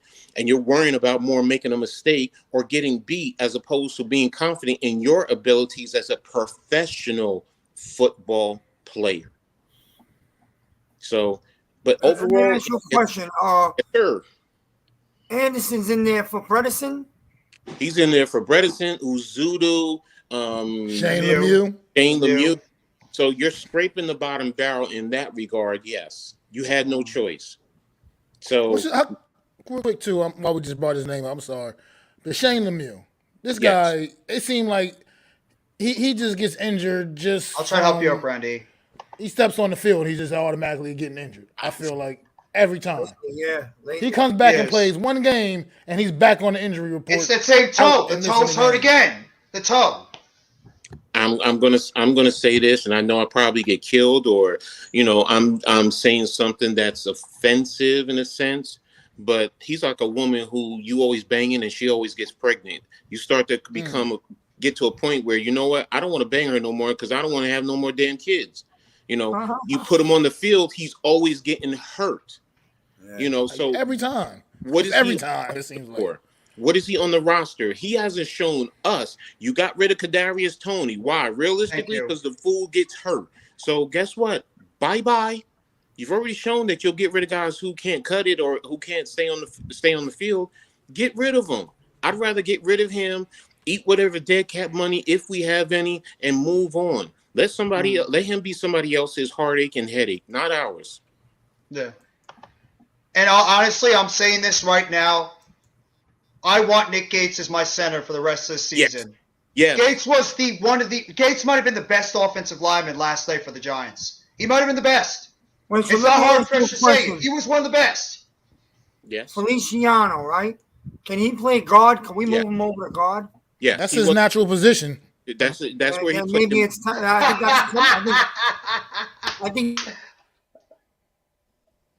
that's what's coming. And what I heard this morning is you get Evan Neal and you get Evan Neal and Bellinger back this coming week, which I think that they might have been able to go last night, but it was smart. Like I was saying last week, I didn't think we had a good chance of winning this game, so you hold them out for the Washington game. Sometimes you substitute a loss for the rest of the season. You know what I mean? Coach, yeah. I know you don't like to do that, but it's a smart way of thinking when you know you're not in a league. Wait a minute. Ms. It's not that I don't love doing that.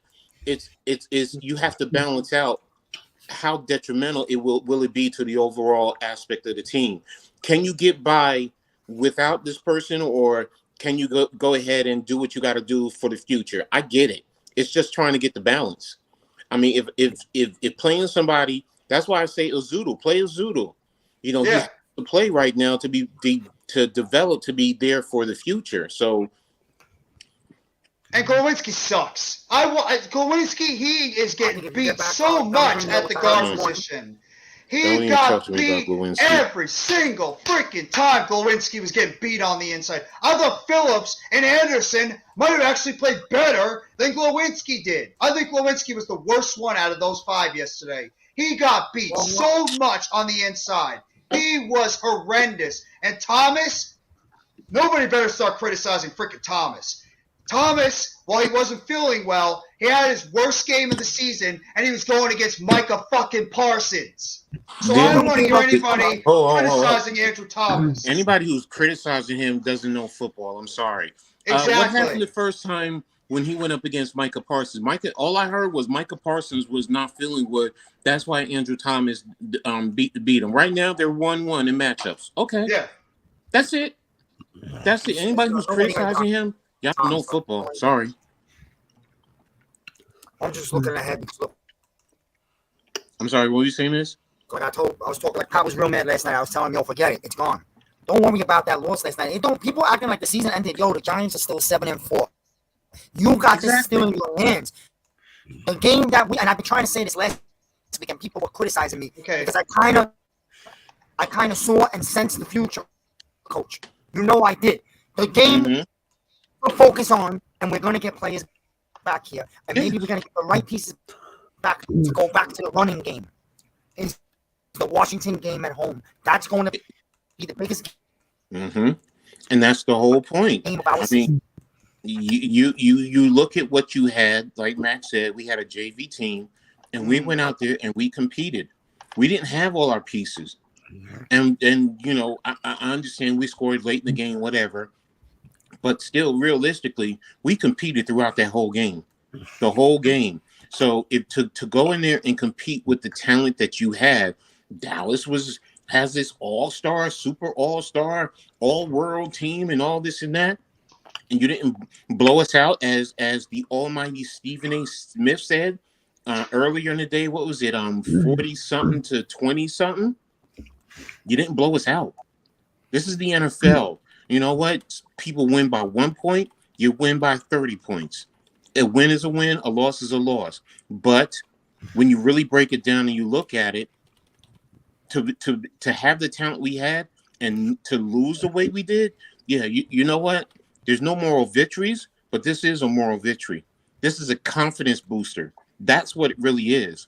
And if I'm in that locker room, I'm pissed we lost. Yes, I love it by Dable in that regard. I'm ready to get into the film room, break shit down, and get ready for Washington.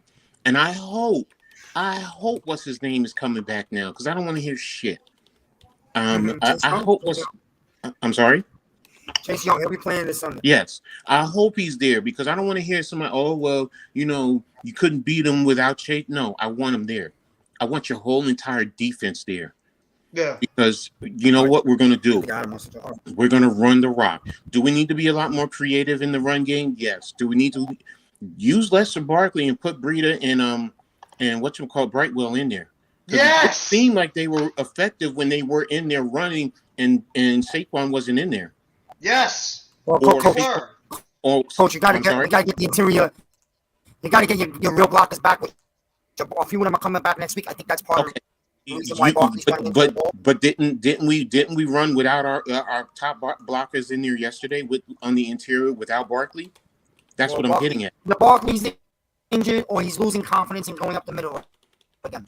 Okay, but my point is, Brightwell and Breida, if you use them, we were effective with them attacking the middle, even with JV players. So, and Gates to me is your starting center. Glowinski, for all his. He's not what we all thought, but he's not garbage either. He's not bottom of the barrel. So he's average, maybe a touch above or below average, but you can win with him. So just get you a left guard who can get you the blocks properly. I think we can attack the middle. I think we can. Well, look, when you're missing guys that you're used to starting the season with, and you got these plug-in guys all of a sudden, what happens is, coach knows this. What happens is a guy like Thomas or another guy on the other side, they might try to take on two guys and help the other guy out, and that's where the line starts to break down. You start to get breaks in the chain. You know what I mean? That's what happens. No, that's fair. Guys trying to do more than what they should do. That goes for everybody. That's even a quarterback. You know, you're trying to force a ball into a window when you shouldn't because you're trying to make a play. So, yes, guys need to just do their job. Just focus on doing your job. That's it. And then build your continuity with whoever's there and just go. I think our running attack, we should get back to being that smash mouth running attack that we should do. Use DJ a little bit more. Continue to get him on the edge a little bit more. That'll also help out Barkley.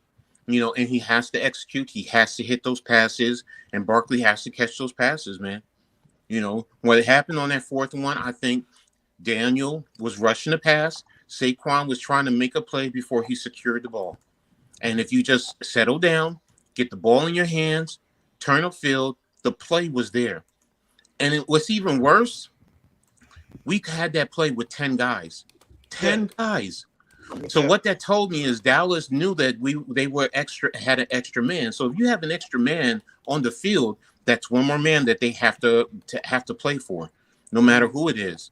So it wasn't a lineman, so it was a skill guy. So basically, Dallas kind of knew that. So they played to their advantage, and they still got hurt. The play was there. The play was still there. Exactly. That's my point. The play was there with 10 guys. You have your full defense. If we had that extra man, is it possible we have the extra time? Possible. Yeah. So, you know, my point being is the guy came off of Barkley's side untouched. And that's the point. So if you have that extra guy on the field, the defense has to adjust. So maybe he doesn't get that pressure. You execute, there's a big play right there. The point I'm making is we lost that game more than Dallas beat us. I'll send it to your Twitter, Adam. Go ahead, Coach. I apologize. No, I'm waiting to hear from Adam. I got a question for you, Matt.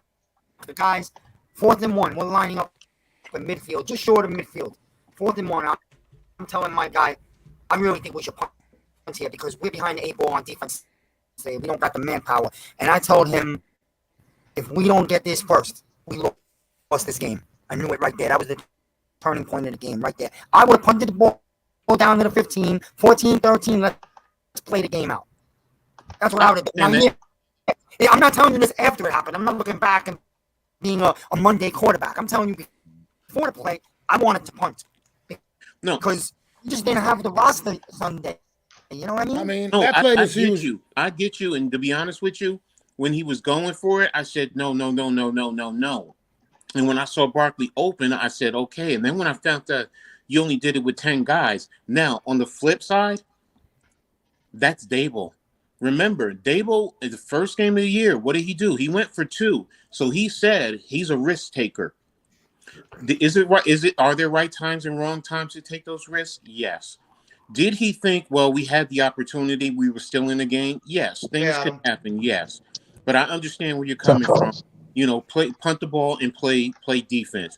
But that's also not Dable to a certain extent. He's going to take that chance. He's trying to make a play. Last week with Adoree Jackson, people are killing him. Why did he put Adoree Jackson back there? He's looking for somebody to make a play. That's really what it boils down to. He's just trying to find a way to make a play.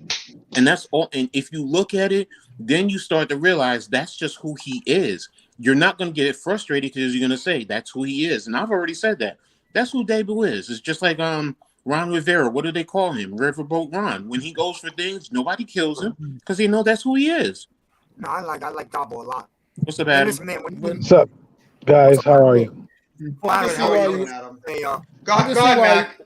Like the turning point of the game, I can see why you feel that way. I mean, it was a big moment in the game, obviously. and it didn't go the way for the Giants. But honestly, I feel like the turning point in the game was right out of halftime out the locker room. The Cowboys come out and take half the damn clock away in the third quarter on the opening drive of the third quarter. And they just broke the backs of the Giants at that point. They asserted their will on the New York Giants at that point in the game. And I think we never really were able to really truly recover from that opening drive of the third quarter. I mean, they just pounded us straight down the field methodically and took away half the clock on the third quarter. Just from the door. So I think that's really when the game just kind of when they took over, and that's when they truly really took over the game, in my opinion, was at that point right there from the door. And I think Brian Daboll went for it on that fourth down pretty much for that exact reason, because he saw what they came out of the locker room and did to his defense and said, we got to take our opportunity right now. We got 1 yard to get, and we got to get this 1 yard. We unfortunately did not. So I think that first big opening drive I think killed the Giants' spirit and took the game away. Really quick, let me just say something because I got a Sixers stream at 7:00. We're taking on the Magic.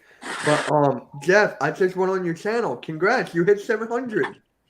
Well, thank you. Congratulations. Congrats, Jeff. Thank you guys. Thank you guys, all you guys. All you guys, thank you very much for all the support that you've given me. So I share my love with everybody on this panel and all the others out there that have been there to help me out to get to where I am right now. So thank you guys. This is the WWE. You deserve it. Thank you. You know what? Since we have Daniel Jones' favorite fan over here, Adam, why don't you give your opinions on the Giants game yesterday? We'll all sit back and hear what you got to say about the game yesterday. First off, I want to say thanks for having me. Second off, there is no way in hell we outplayed ourselves. Okay, we were outmanned, outgunned, out-talented in the entire game. Okay, that's just what we are. That's a fact. Okay. The second thing is this: the turning point in the game was the opening drive for the Giants. You go down and get the ball 41 in inside plus territory for the Cowboys at the 41-yard line, and you come away with 3 points. That right there needs to be a touchdown. You need to win those type of things against these games. This is a playoff type of game. I don't want to hear about, we outplayed ourselves. You went into the game, you had a game plan, and it didn't work. In the second half, the Cowboys were just out-talented us. Mac is right. I can see what he's saying right now. At first, I thought, bad call by Daboll, but now I'm thinking maybe they were desperate. Maybe they knew that was the game. If they didn't get that 4th and 1, the night was probably over for them because they were getting outplayed. The Cowboys just didn't hit passes. In the first half of the game, Dak Prescott's throwing interception after interception. The Cowboys get penalty after penalty. I mean, let's not forget Daniel Jones threw an interception. That would have been a costly interception had they not called holding. Okay? Terrible play. The whole and let me say one thing that really is pissing me off. I know I already sound pissed off, but what are you doing with 7 minutes in the game? You're running the football. You're down 2 scores. Where's the sense of urgency? You're basically running the clock out on yourself. Like, let's just run the football, take 7-minute drive to get downfield, then don't do anything with it. Then you kick the ball back to the Cowboys, who then miss a field goal, give you the ball back, and with a minute to go in the game, you decide to run the hurry up, and then throw it to Richie James to make the score look good? Come on, man. This game was tough. This is what we're gonna face every week, man. I know people are looking at the Commanders and saying, "Hey, this is gonna be easy, man." It's gonna be tough. I'm telling you, it's gonna be tough. Sorry, that was funny. Adam all the way on the other side of the house. Sorry. He's right. He's right. I mean, that is a good point. Why the hell are we running the football with 7 minutes to go when we're down by 2 touchdowns? He does have a point. Why are we mixing the run with the pass? Why are we not? I'm just saying. It's not like the game. I don't mind sprinkling in an occasional run play. But what I feel you on, Adam, is I was sitting there screaming at the TV my damn self as in, why are we taking our fucking time? We're huddling up, taking our time. Like in general.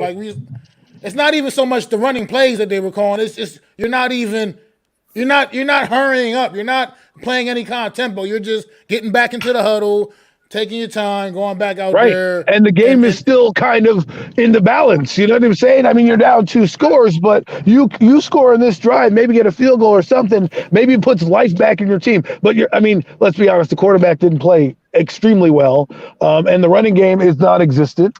And our defense is getting them 8 yards a carry. I mean, Ezekiel Elliott had 83 yards on 10 carries. That's unacceptable. The defense got worn down in the first half chasing these guys down, and the Cowboys imposed their will. And we have to figure out how to stop the run, or we're not going to win any more football games coming down the stretch, because these teams that we play can all run. They can all run. And that's what they're going to do. They're going to grind it out and say the Giants don't have the horses to score 30 points. So you know what we're going to do? We're going to try to outscore you and then grind out the clock and play Giant football their way with more talent. Let's just be real, too. Our linebackers, we have a serious problem at the linebacker position. Because I saw a bunch of plays where McFadden was getting beat a lot in the inside, where he was just like getting covered up all the time. He wasn't reacting quick enough, and they were running right towards where he was. And it's clear as day that Leonard Williams and Dexter Lawrence are worn down. They are worn down right now with the amount of snaps they have to take every single game, because we don't have enough competent depth at that defensive tackle position. Henry Mondo, he's been okay. Justin Ellis, get him the hell off the football field. Oh, my God. Dude keeps falling down on the damn ground. For his size, he's getting towards Danny Shelton type area right now. Somebody told me he was good. Someone told me he was good. I don't know who it was. Actually, I do know who it was, but they told me he was going to be good. So it's just funny to see. Get Vernon Butler up, please. Enough with Justin Ellis playing, and sit fucking Kenny Golladay. Enough with him. Get him off the field. Please. Get him off the field. I've had enough of him. Man, did I bring the energy or something? Jeff, you're fired up, boy. Why are we playing him? Go ahead, Miz. I'm sorry. Trust me on one thing. Next week, Kenny Golladay is going to score his first touchdown. You know what I thought? You know what? I'm going to tell you something. You want to hear some crazy shit? Yesterday, watching the game at the end on that last meaningless drive when Richie James scored a touchdown, we came out on that play, and I looked and I saw who was out there, and I said, watch Kenny Golladay score this bullshit, meaningless, garbage time touchdown right now. I swore I thought that's what was going to happen. I promise you, I thought that's what was going to happen. Oh my God! Look, I don't know what they're doing with Kenny Golladay, because to me it's like, and I don't mean to take up time. There's guys like Coach on here I'd like to hear from too, but Golladay doesn't make any sense to me. It's like either A, he's healthy, or B, you just don't like him and don't want to use him. It's like, is he injured? If he's not injured, run a damn fucking play. How come we can't run that same Slayton route with Golladay? You don't think he can do that shit? Like, give me a break. Like, the guy is there, has a suit. He's standing around, his suit is clean. Like, at least get him dirty. Like, what are you doing? And we lost Wan'Dale Robinson. So you would think that somebody else would step up. I mean, even the librarian, David Sills, wasn't on the field. So what is going on here? I mean, I don't know what they're doing anymore. Like Kafka and Dable, like, what are we doing?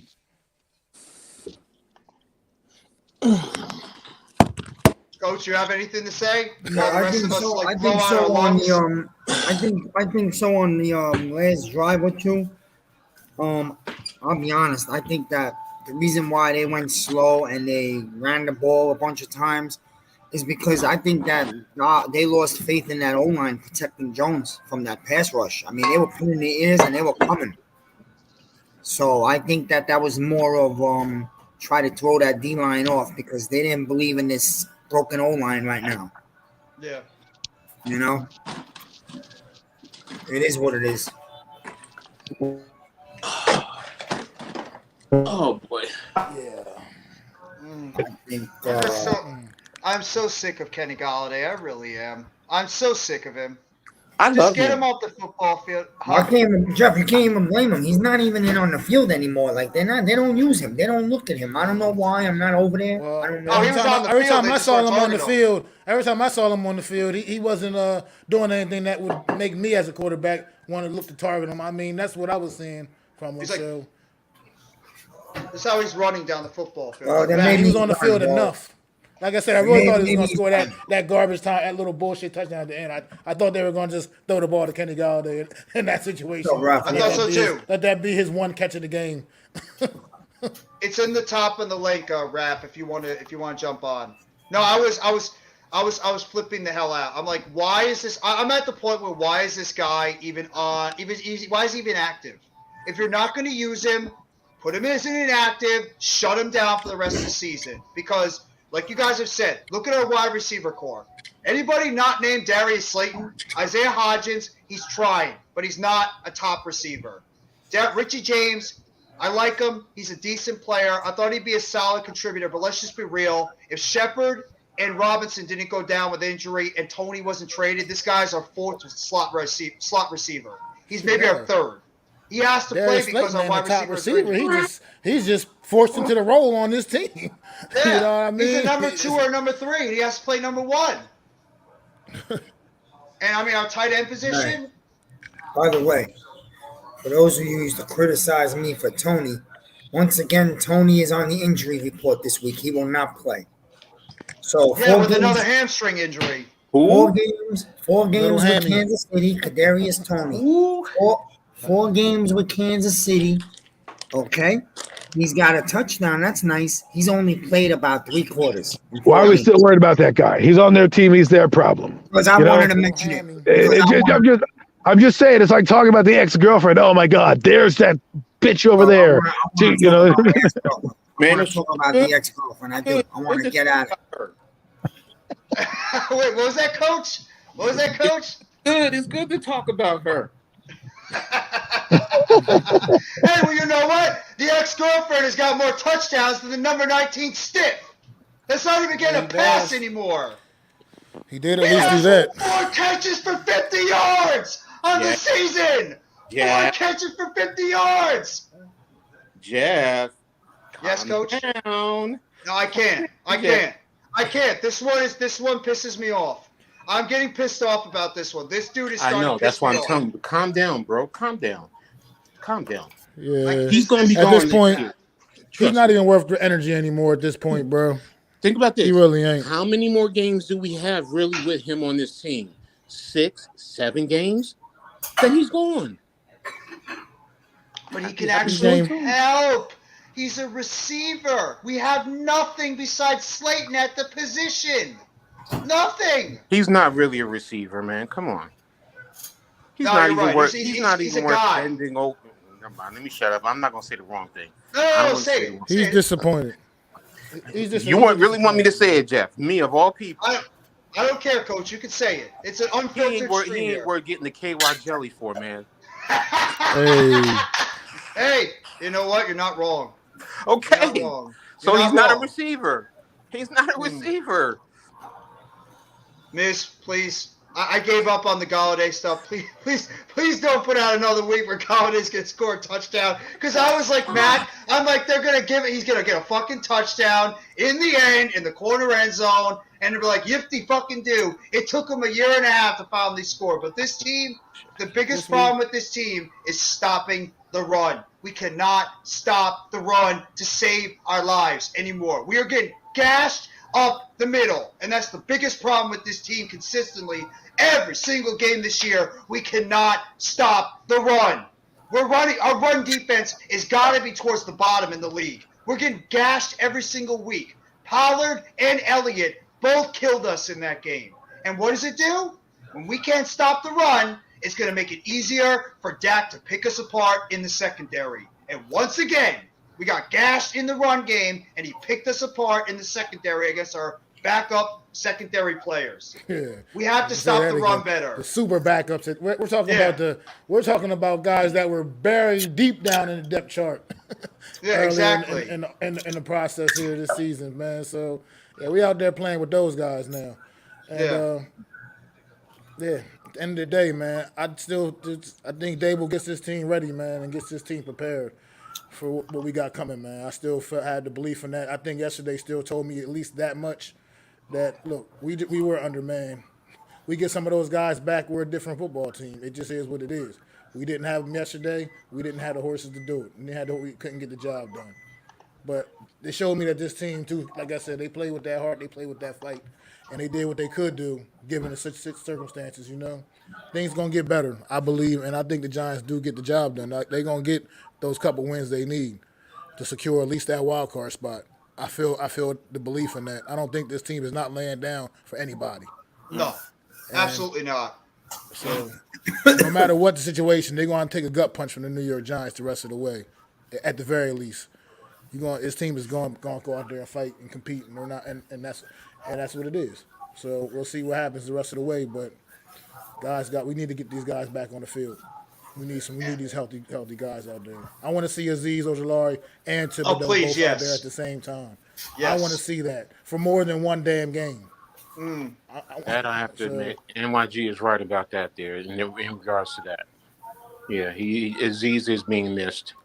I mean, Azeez also helps out in the run defense as well. Yeah. That bad run defense we got, he helps out with that as well. So, yeah, we just need some guys back out there, some guys that can make some plays and make some things happen. And Zimenez is coming back down to earth.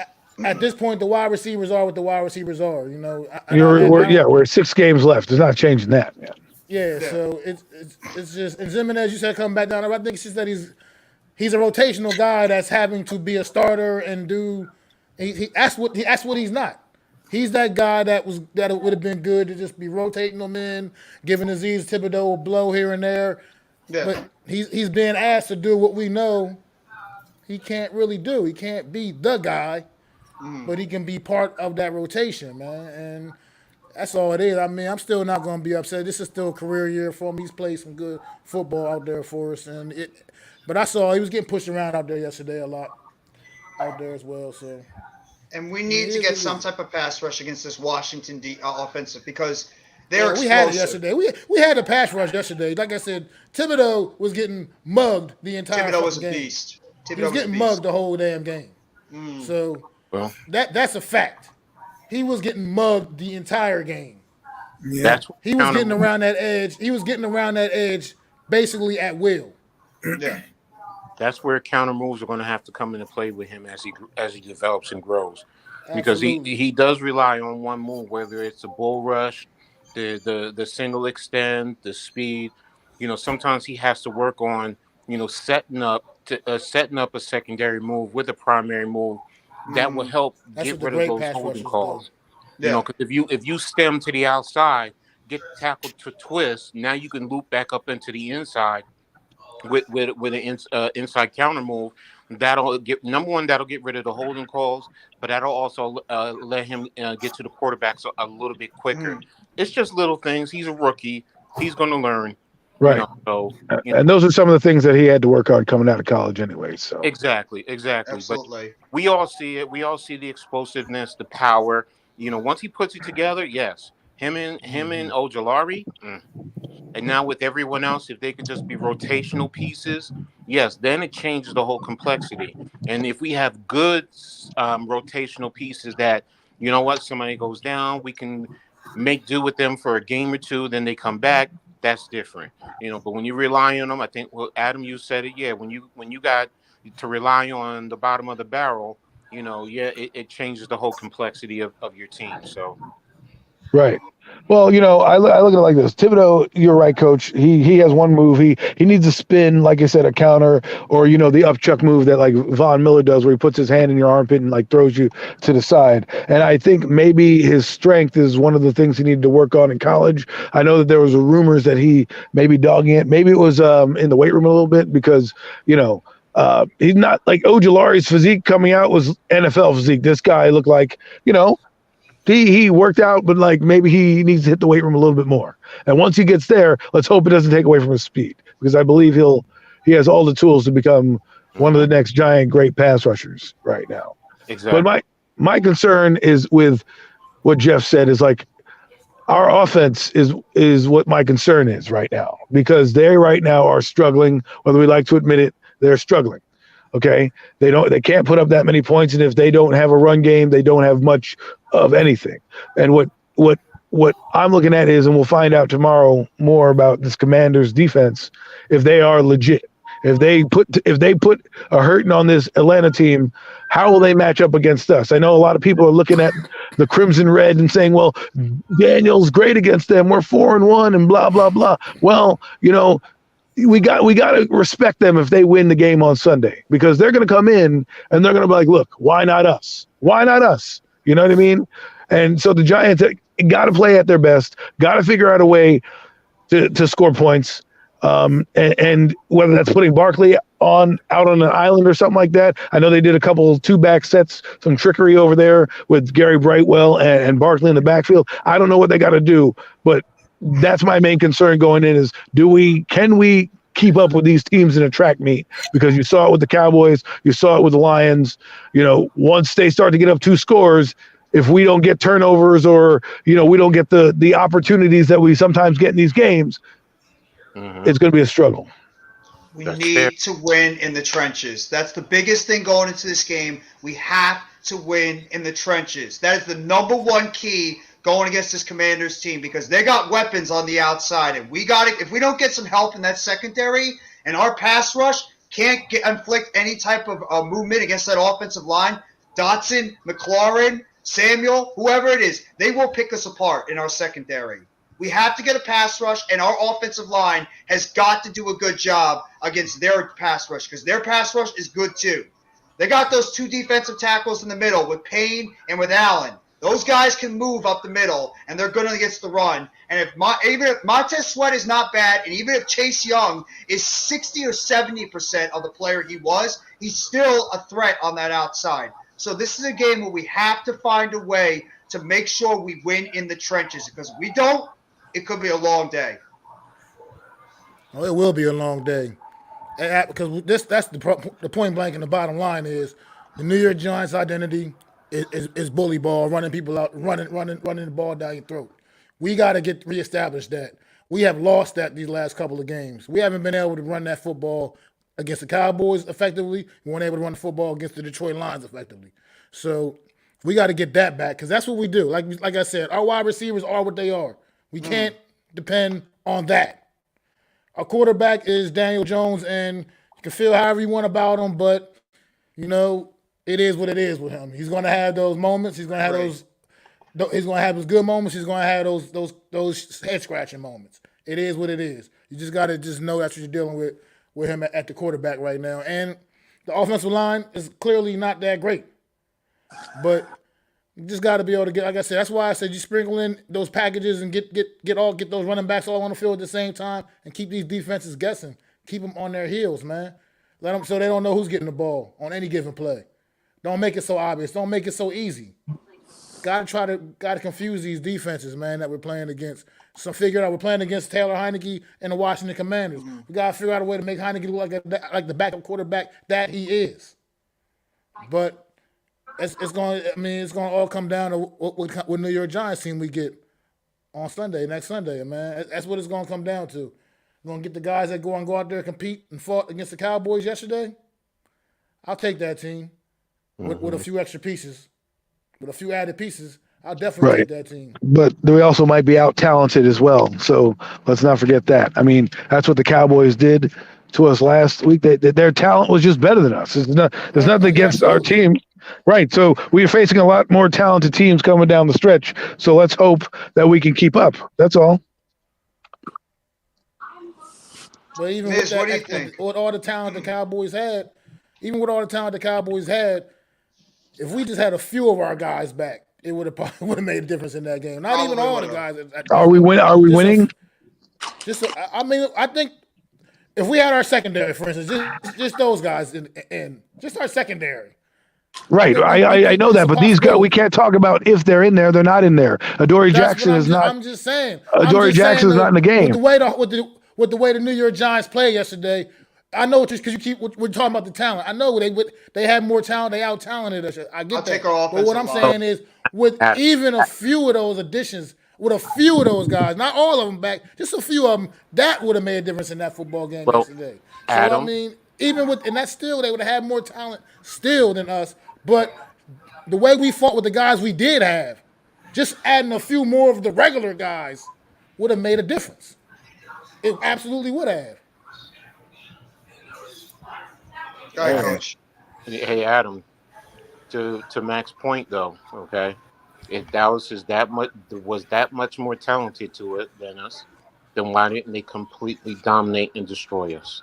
They actually did. If you look at the stats, but I guess we don't want to look at. I don't look at stats because alone. that's what I'm saying. Look at I can't give you that because they moved the football up and down the field on us.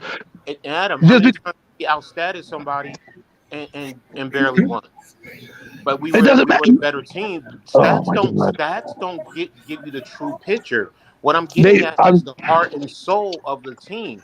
You're saying, and I'm not saying that. I'm saying we're going to be out talented by teams going forward. It's a fact. The Minnesota Vikings are more talented than we are. That's a fact. And what I'm saying is, with these injuries, it's going to be a lot harder to keep up with a lot of these teams that we're playing. Their offenses are good. We're dealing with Adam Thielen and and Justin Jefferson. We're dealing with Terry McLaurin and Curtis Samuel. We're dealing with A.J. Brown and Devontae Smith. Okay, they can't. These guys couldn't cover them. They were running guys streaking all down the field.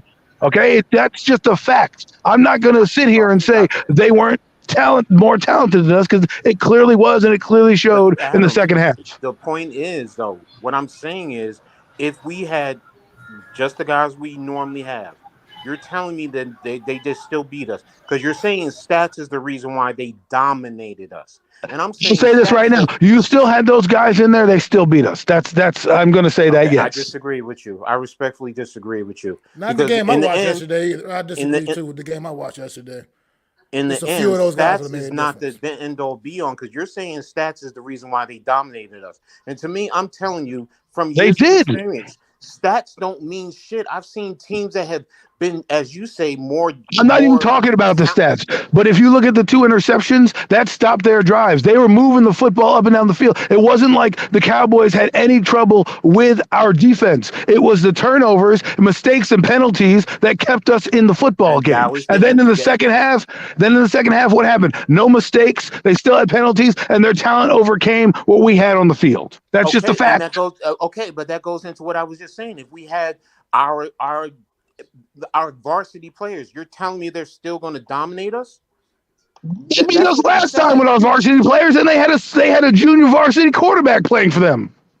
But Adam, the point I'm making is, you said I didn't see a domination. I saw the second half is a clear. They scored 21 unanswered points. Like, come on! Like, what are you talking about? Dominated. Dominate means that you completely break their will. You gave up, and you can do. What did Mac just say? What did Mac just say? What did Mac just say about the third quarter drive? He said that broke their backs. But what I'm saying is, as I just said, you said they're dominating. I'm talking about domination. Just that word alone. The thing is, you're trying to look at light at the end of the tunnel. Like, oh yeah, we put up 13 points in the first half. High five. That's a losing mentality. We should have won the fucking football game. Guys, didn't I say that? I'm not talking about. I said there is no moral victory, but in the end, this is a moral victory per se. I understand with you. I love Dable's fact of the matter that he was pissed off that we lost. We're supposed to be out there winning with what we have. But the bottom line is, if you're saying that they dominated us with the players that we had out there, they did. As Mac is saying, if we just had some of our guys, then that's going to counter what you just said. You asked me if we would still lose the game with those guys on the field. Dominate. Okay, fine. Maybe they don't dominate us with our guys on the field. We still lose the football game. However you want to slice it. I don't agree with that either. Okay. I think you're putting a lot of stock in players that were playing okay. You know what I mean? Like, you're saying we're going to lose. You're saying it's. I didn't say we were going to lose. You know what, man? Okay, maybe it's me. I'm sorry. Maybe I misunderstood and misinterpreted what you were saying, because I thought you just said if we had the guys, we still lose. That's what I thought you just said. Right. I still think we have less talent, and we would have lost that game regardless of who's on the field. Okay. I'm just saying. Look, here's the thing. But you don't want to take that point of view, and I'm sorry you don't want to do that. Here's the thing about the less talent thing, and I said this to you before, Adam. And I said we talked about this. We've had less talent against basically everybody we played all season long. Mm-hmm. Yes, but we overachieved. That's the difference between what we did. That's and exactly we did. And guess what? So we couldn't overcome guys. If we had some of our better guys out there yesterday with the way that game played out. Look, they gave us. It would have been a different ball game. They gave us two possessions inside the 41-yard line. Right, we come away with 3 points. I mean, come on. we were outmanned in that game in all facets. Just because in the first half we had a flare up of, hey, we scored some points, we didn't do anything in the second half. Nothing. Not until the end of the game, where I just said for 7 minutes we handed the ball off as if we were killing the clock ourselves. Like, I don't understand that. There's a lot of things in this game that we can go off of and say, if they hit a few passes in the first quarter because they were out of sync, this game is a track meet. But they didn't. So those things happen. You have to take advantage of it. But at the end of the day, the Giants could not play their brand of football. And when they had to play with the Cowboys and come back in the game, they couldn't do it. And then they did basically nothing for a whole half of football.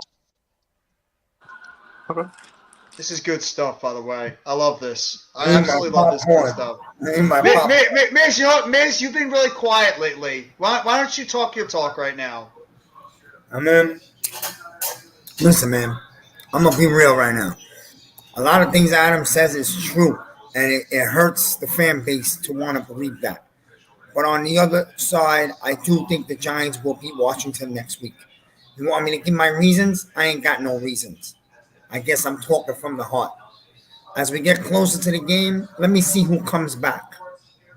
That's being real. But I'm going to say Dabo's going to come up with a game plan on these 10 days to save our season, at least for a week.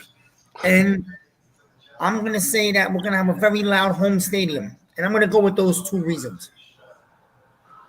But a lot of things Adam says, you know, Adam slaps you with the reality. And a lot of people don't like the way Adam says it because he's got that deep, angry voice. But I'm going to be real, man. I get mad at Adam all the time. Adam knows I get mad at him a lot. But he does make some good points, Coach. Some good points. I'm not disputing some of his points, but what I'm saying is, because he says even with the talent that we're missing, we still lose. What I'm saying is you can never say we're still going to lose. Does it make it more difficult and more challenging? Yes. I'm not going to. I mean, we lost the first game. We had all our horses and we lost the football game. No matter what, we're going to. Okay. If that's I'm sorry, a team is better than you.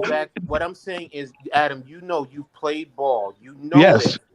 And what I'm saying is to say that we still lose. The key word is the word still. What I'm saying is, if that's the case, when we played the Patriots, when they were undefeated, shouldn't we have still lost? No. But that's a different scenario because you're not. What I'm getting is the heart and soul of the team. I get where you're going. But nobody is disputing that, Coach. I'm not saying we don't have heart. We're not going to go out and play hard, and a bounce could go our way. What I'm saying is we don't have the horses to run with the thoroughbreds that are going to be running right now, and it's going to show up in some of these games where we have to grind it out. Some games, and these last 6 games are going to be some of those games because there are going to be teams right now that have that on paper, and I know they don't want to talk about it on paper, but they've also been backing it up on the field, have more talent than us, and have guys that are going to beat our matchups. And if they play their game and we play our game, they're probably going to beat us on sheer talent alone. Thank you. Adam, every team we got left on our schedule, every game left on our schedule is a team that has more talent than us, including the Indianapolis Colts. Every team. But I don't think you're understanding what you don't understand. No, we're raising the bar now. You just pointed to what I was just saying. You just said, because you just said instead of still, you said probably. Yeah, am I playing on words? Yeah, I am. I'm being honest. I'm playing on words. You're hanging on something. You're saying still as opposed to probably. That's all I'm saying, and that's all I'm getting at. I look at it like this: if we're probably going to lose, and the majority is we lose, and we lose those guys, a loss is a loss is a loss. I'm sorry, the wordage is not correct. What I'm saying is, in these games, I'm a coach too much. Agrees with you, Adam. I'm a terrible English major. That's not what I majored in college. I majored in stupidity. That's what I majored in. BS. I'm not calling you. You know what I'm saying? I'm sorry to take it that I'm calling you stupid. I am not calling you. No. Before, you're a very intelligent man. No. I mean, my word choices, I'm a very, when I get heated, I only put, my brain works in a robotic fashion. I find a word, I put it in there. It may not sound right, but my point is, if we're going to lose, I think we'll still lose the game, probably lose the game with those guys in there. I think maybe the score gets a little closer. Maybe we have a little bit more opportunities in the second half and get the ball back a couple more times. Yes, right. But what I'm talking about right now, with the team on the field right now, it's less talented that we got. We are going to face better quarterbacks than we faced all season, and every game's a playoff game because now mistakes are going to matter. Those guys overcame their mistakes, right? Not every team did against the Giants. Those guys weathered their own storm, their own penalties, and then put it together and said, look, we can run the football. We're going to get back to doing that because we're blowing this team off the line, and that's how we're going to win the football game. And that's what they did in the third quarter when Matt came out. That's what they imposed their will on us, and that changed the whole complexion of the football game because after that, the whole defense was gassed. And that's So, guys, go ahead. So since we're talking about this game, we're getting in depth with it. What is all your individual game plans that you would like to see the New York Giants implement going into this game against the Commanders? Every single one of you guys, throughout your game plans of what you want to see this Giants team doing. If you were the head coach, I'm going to look at film more than just throw something out right now. If based on everything I've seen so far, and knowing is coming back. Offensively, yeah, I'm still doing what we normally do, trying to run the ball as best we can, attacking, especially up the gut. Yes. Do they have talent there that can, withstand that? Yes. But defensively, I'm attacking them with the run game more than anything. And then defensively, I'm trying to make them one-dimensional. And to be honest with you, I want to take away their run game and attack Heineke. Well, what about you? Matt, go ahead.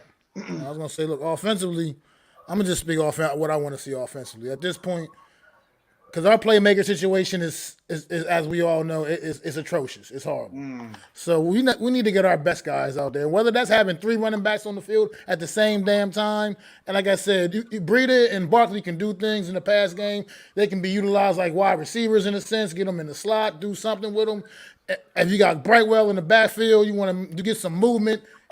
You get your best playmakers out on the field because right now, we just need anything that can spark this offense. Anything that can spark. We need anybody on that field offensively that wants to make a play and wants to go out there. And like Slayton made that one great play, the big catch, the 50-50 ball.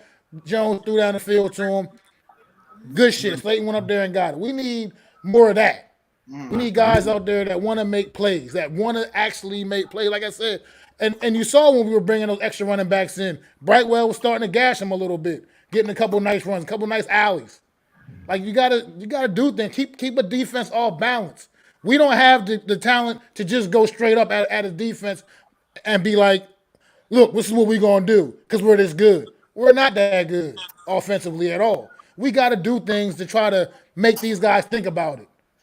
And I think that's what I want to see. I want to see that. I want to see them get these guys ready with some type of offensive game plan like that, where we're going to keep a defense all balanced and actually put some damn points on the board. What about the other side of the field, Mac? Well, figure out a way to shore up that run defense first and foremost, because that's just, like I said, our linebacker play is absolutely terrible. It's absolutely terrible, and teams are just gashing right up the middle in the run game. That's what's hurting me the most because it's right up the gut, pretty much. So we gotta figure out a way to shore that up. And that back end, unless we get guys back in the lineup, it's just gonna be what it's gonna be. Like I said, Rodarius Williams gave me a little bit of reason of optimism to feel confident in his abilities to hold things down a little bit. But Cordell Flott, give me a break. And like I said, Darnay Holmes. You gotta definitely figure something out, young man. So he's a target now. So, right now, Rodarius Williams in the role he's thrusted in, at least he looks like he's somewhat competent, at least. Yeah, I agree. See how that lasts, but other than that, like I said, we're hurting all across secondary. It's not even just the corners. Obviously, we are desperately missing Xavier McKinney, obviously as well. This defense is go out there and do what you can do. Do the best you got. Give me a pass rush. Get home. Get some sacks. Disrupt the Taylor Heineke, and we'll see what happens, man. But other than that, I don't have much to say because I don't know what we can who's going to be out there and what I can expect. You already said a lot, so What about you, Coach Adam? Coach Adam, yeah, I'll tell you what we need to do. Blitz the fucking shit out of these guys. No, I'm just kidding. Real strategy is what we need to do is we need to focus on ball control because right now we can't throw our way out of a game right now. And right now, until we can find an offensive line that's consistent, we're going to have to figure out a way to, I don't know, score some points because I feel like Washington is going to come in here, win, lose, or draw on Sunday and look at the same way we are, saying, hey, listen, these guys beat us every time. We have a chance to get back in this race. Let's go beat them. We have better talent on paper. Let's go do it. And if they get their running game going and they start to develop a run game, that's going to be advantage Commanders. So stop the run, disrupt Tyler Heineke, and let's see where we go from there. Because the thing is, right now, yes, I like Rodarius Williams. That's great. Okay, great. But let's be honest, talent-wise, he is not that great. And sometimes talent just outbeats your talent. Even if you're in the right position, sometimes just a guy is better than you. It happens with the Golden State Warriors. When they play some teams, they just flat out are better than the team that they're playing in front of them. And unless and that defense is pretty good, they're playing a top 10, we got to start to figure out a way to keep these games like they were. Because if they get out of hand like the last two games did, we're going to be screwed. The link's in the chat, Alex, if you want to hop on for a little bit and join the panel. What about the other side of the ball, Adam? Defensively, it's going to be tough, man. It really is. I don't know how we're going to do it. Their wide receivers scare me. I have to be honest. Their wide receivers do. The lack of pass rush is what scares me. And it's like, well, if you're going to bring in a blitz, will that leave somebody one-on-one on these young corners, which means you probably won't be as aggressive with them because maybe they get burnt. I know that Jerome Henderson's going to coach these guys up, so I'm not worried about them knowing their assignment. But like Cordell Flott, he's trailing 3 yards behind the play. Like, I can't have him trailing Scary Terry. God forbid Heineke hits him in stride. That could be a big gainer. So, I'm not putting Flott anywhere near Scary Terry. I hope to God Moreau is going to be healthy enough because that's the only guy I think that might have a decent chance to cover Terry McLaurin, but that could be a problem. But I agree with the pass rush. Coach Miz? Yeah. Your turn. What do you think? The game plan, offensively, defensively. My game plan is like this. Got to line up on defense with your front seven, and you got to punch this team in the fucking face. Bottom line. You got to come physical. You got to blitz. You got to be very physical in the trenches. The front seven got to play angry football in front of their stadium and win the line of scrimmage. On offense, Giants got to get back to pounding the run game. And I'm hoping Dabo comes up with a few different a different type of running plays. Like I see I like the way the Lions have been running this counter play where they have the tackle or the guard pull and they counter out towards the outside. We have not been doing that with Barkley at all this year. I think it's time we hit some team with a little bit of new stuff in the run game that we haven't shown yet. Also, see you guys later. Adam, thank you for coming on, bro. All right, Adam. You got to come up on offense. I think we got to come up with some type of play that maybe we haven't shown this year. I don't know if one of these receivers is capable of throwing the ball or something for in the second half. Figure, if we're in the other half, team's half. But most of all, use these three backs, run the ball a lot, and come up with some different type of runs. Really, that's what we need to do. We're not going to shock them with any type of throwing. So, if we have Bellinger, it would definitely help. Yes. And then what about the other side? Pass rush. That's all the other side is in the front seven, man. It all comes down to the front seven. You got to push the line. Our front line has to get on their side of the line of scrimmage by a half a yard to a yard. Yeah. That's what we got to do. Like you said, basically stuff the run. And on a passing plays, we got to bring it. And if Aziz is playing, he might play. I think you'll see Kayvon Thibodeaux play even better than he did last night. I agree. But since I got a Raiders fan up here, since Mr. Raphael Chassin has arrived, and we know how that team, you want to talk about a team that really has nowhere where the hell they're going right now? Wait a minute, I thought he was a Carolina Panthers fan. No, you're a Raiders fan, Raph, right? Yes, that's right. Yeah, because some people think about different teams right here, but don't make it anything about it. But right now I'm a Raiders fan, but yes. But also I learned about the American football, the NFL, because right now I'm a freelance journalist, but I'm representing for the Raiders, so I'm very good right there. But the only thing that we just won against Denver Broncos was a feeling of the cessation. But we need to be more aggressive, more creativity, and of course, more power in the red zone, because that's the only point that we need to struggle about it. And people thought that, well, they're going to kick Josh McDaniels or Derek Carter and entire everything. So they got to resolve everything, because the first year is going to be tough. It's going to be real tough for the Raiders under the new regime of Josh McDaniels and Dave Ziegler.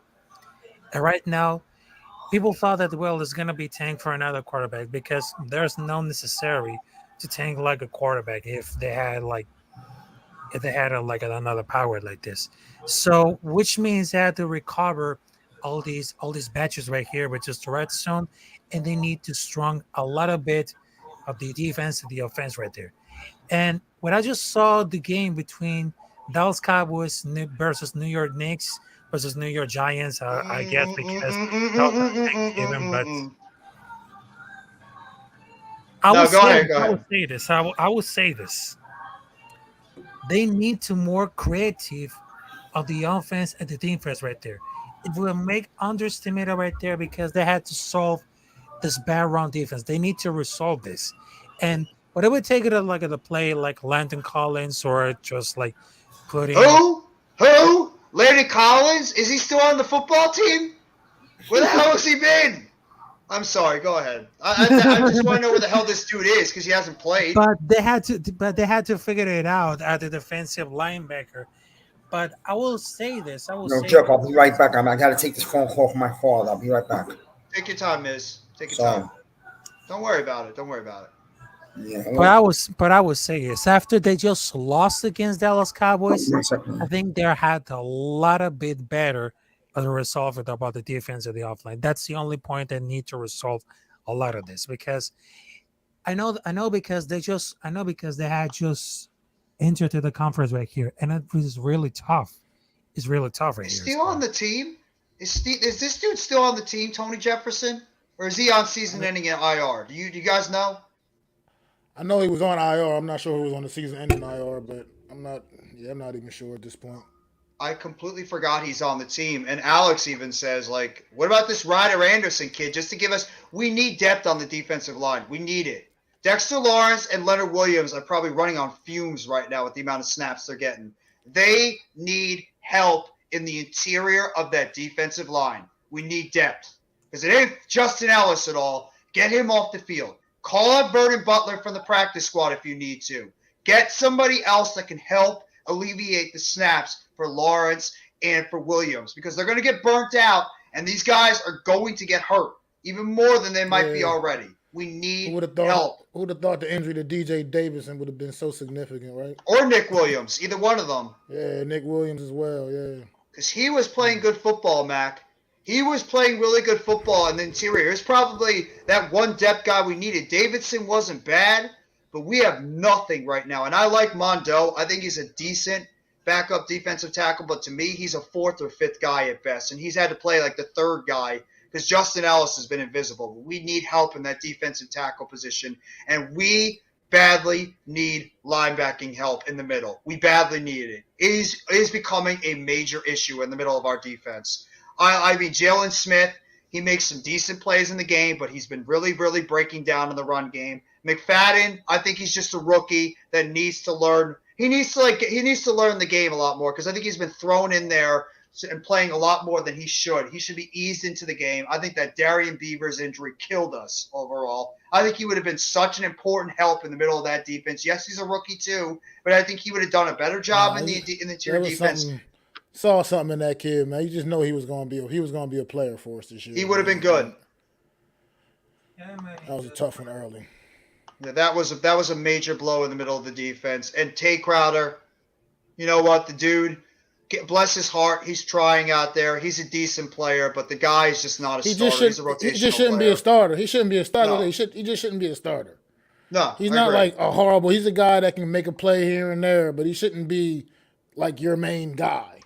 Definitely should just be, once again, like you said, part of a rotational, like a package or something, but not shouldn't be the guy you're relying on to be your guy. Yeah. You know. And that's the problem is that we're relying on a bunch of too many guys that are we got too backups. much of that. We're relying on too many backups. But especially at that linebacker position, Mac, and that's the problem. Our linebacker position, for most part, has been healthy, minus the Beaver injuries. We've had a healthy linebacker core on the inside for a while. It's just these guys aren't it. They're not helping that run game. We are getting gashed all the time in the middle because Leo, it's obvious he's not healthy. They're running right at Leo, and he's not reacting very well in the run game. And every time, they're just going right up the middle through our linebackers. McFadden's not reacting quick enough in the middle. Jalen Smith is having issues reacting in the middle. And then you have to have our safeties come up to try to be able to get to that second, to try to help out before the running back gets to the second level because it's happening way too much. That Dallas game was evident. They were getting to that second level of our defense, even the third level, way too often. We need help at that linebacker position. To me, besides wide receiver, the inside linebacker position is got to be a position we have to address in the offseason. We need help. McFadden, maybe he takes a jump in his second season when he learns the game a little bit more. Same thing if we could get Beavers back, but he's coming off a serious injury. How much are we going to get from a kid coming off a serious injury? Tay Crowder, I don't know what they're going to do with him next year. And at the same time, Jalen Smith, Exactly. I think this guy's a bit player overall. Exactly. And look at this. Brian DeBall has said that was a tough game, but they just need to get back to that level. Great point, Alex. That was because there's a good teams to find a way to emerge from lows. If the Giants are good as they look not so long ago, they will find a way starting next week right there. But they don't want to let the season slip away. They have a long week because I had to face Washington throughout the 3 next weeks with Philadelphia in between. But right now, has shown what can play at that level high enough to emerge good for this in good shape. I know there's a lot of games that they just play so bad, but look at Brian DeBall. He's been doing a great job as a coach for the New York Giants. And he went for a lot of apprentices for the Buffalo Bills. And I think that year could be a reivindication for the New York Giants. And of course, the last season went worse, but look at what we got over here for the decision right here. If we got enough power to that offense and the offline right here, I think it may be like a shocking surprise to go to the division right there. So I will say that if the Giants have enough power to that defense and the offline, after they just lost against the Cowboys right there, if they had a lot of pressure right there, that will be great. That will be great. Well, you just said it right there, power. We need to get back to the power part of our game. Like Mac, I think you said it earlier. Get back to the power football. No more of this bullshit that we've been playing lately. Get back to power football. And I want to see Gary Brightwell play more. This guy is running hard up the middle. Pause. So this guy is running north and south. I want to see him get a little bit more involved in this offense. And like you guys said, get a 3-back system sometimes out there. Get a 3 backs in that backfield because a couple of times we had Barkley on that one play by Brightwell when he ran it right up the middle. Barkley had a nice block to spring Brightwell right up that hole, pause again, to be able to pick up that big first down. I want to see them mix and match these running backs in here, and if anything, it's going to help ease up the amount of snaps you're going to put on Barkley because we all have seen he's clearly not 100%. That shoulder is bothering him, and he's starting to dance again. Barkley's starting to get the dancing going on again in the backfield. That probably has to do with the offensive line in a way, too, because we're playing with our 4th-string left guard, our backup center, even though he should be our starting center, and our backup right tackle. We need to start getting to some power football again, and you have to mix and match your running backs in there. Give them something they haven't seen yet. And that three-back play that we play sometimes out there on the field, it's starting to work. Try it out more. Well, like I said, I think with that, it's just more of a point of just getting your absolute maximizing your offensive talent on the field at this point. That's how depleted we are at the wide receiver position. That we just need to just maximize the offensive talent on the field, and that's maximizing it by having those guys out there at the same time as being part of the best 11 offensive guys we got.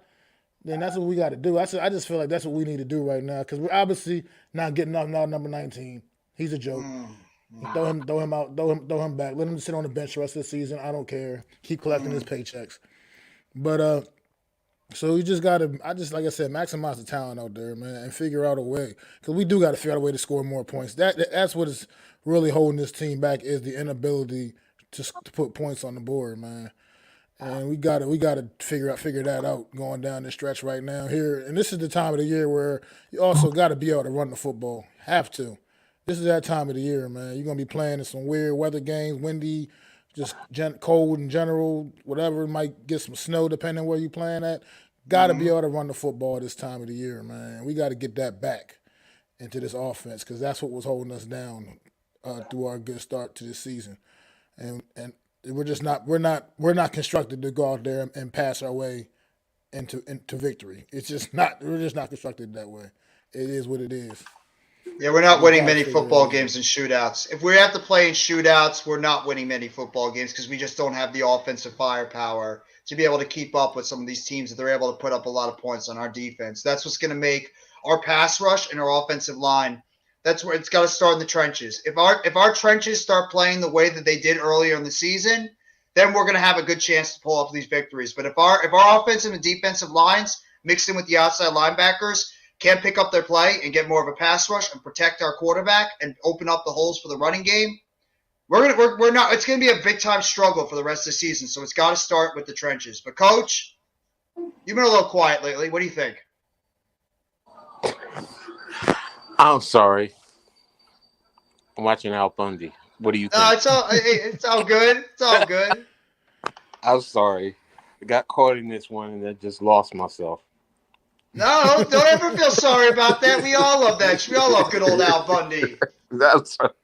It was just the one where he got two girls in his dream fighting over him. So that's the one.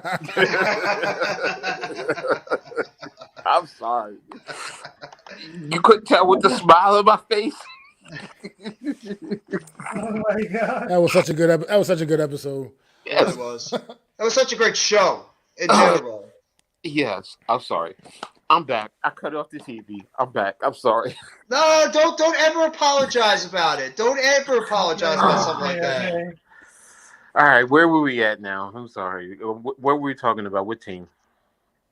We've been talking about the Giants, like about the offensive and defensive line. They need to get, establish themselves again like they did earlier in the season. And same thing with maybe change it up a little bit, get your best personnel on the field, and it could be the three running backs all in the same time and go heavy personnel. Three running backs.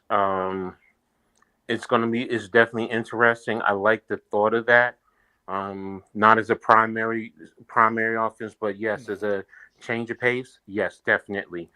Because how our team's going to match up, especially if you have Barkley. If you flex Barkley out, how are they going to defend that? But now if you bring him in motion, you can put him in an orbit motion, going around. How does the defense, are they playing zone? Are they doing man? If they're in man, what are they doing? And we saw what Brightwell did yesterday when they did do that and he attacked up inside. I think he had 10-yard runs back to back. So, yes, I like that. You can also, sneak Breida out into the flats, in certain passing situations. But yeah, I like that concept of, doing that, even if you go three backs, two wide receivers, because it forces the defense to how are you matching up with that? Because that's the biggest thing. Getting back to trench warfare, that's the biggest thing. That's key to everything in football. You know, if you're not winning the trenches, I don't care who's back there, quarterback, running back, who's running routes. You can't do anything if you're not winning the trenches. So, I mean, we were talking way earlier, and I was thinking, because I think you said this before, Jeff, that about what's his name at left guard missing, that we've missed him. So Ben Bredesen. Yeah.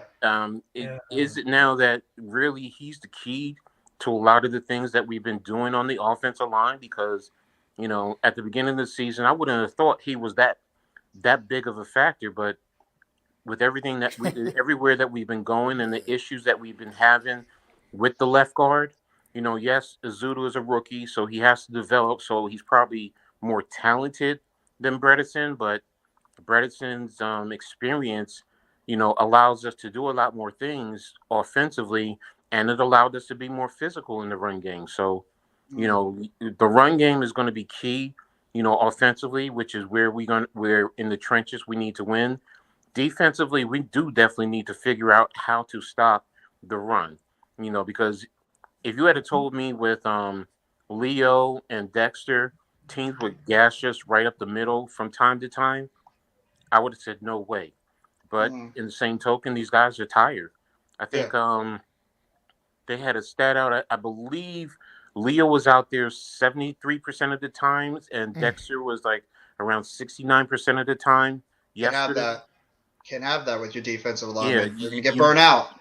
Exactly. And one game, 2 games is fine, but if you're doing that every game, yes, they wear down towards the end of the season where they're not going to be fresh, and that's where we need, you know, guys like DJ Davison, you know, Nick Williams, you know, whoever else. What's happening with Jelly? You know, I thought he would have been perfect for, you know, Wink's defense because he knows it, but you know, he's becoming what's his name from last year? Danny Shelton. Yeah. I mean, it's I can go out there with my damn walker and do a better job than he can.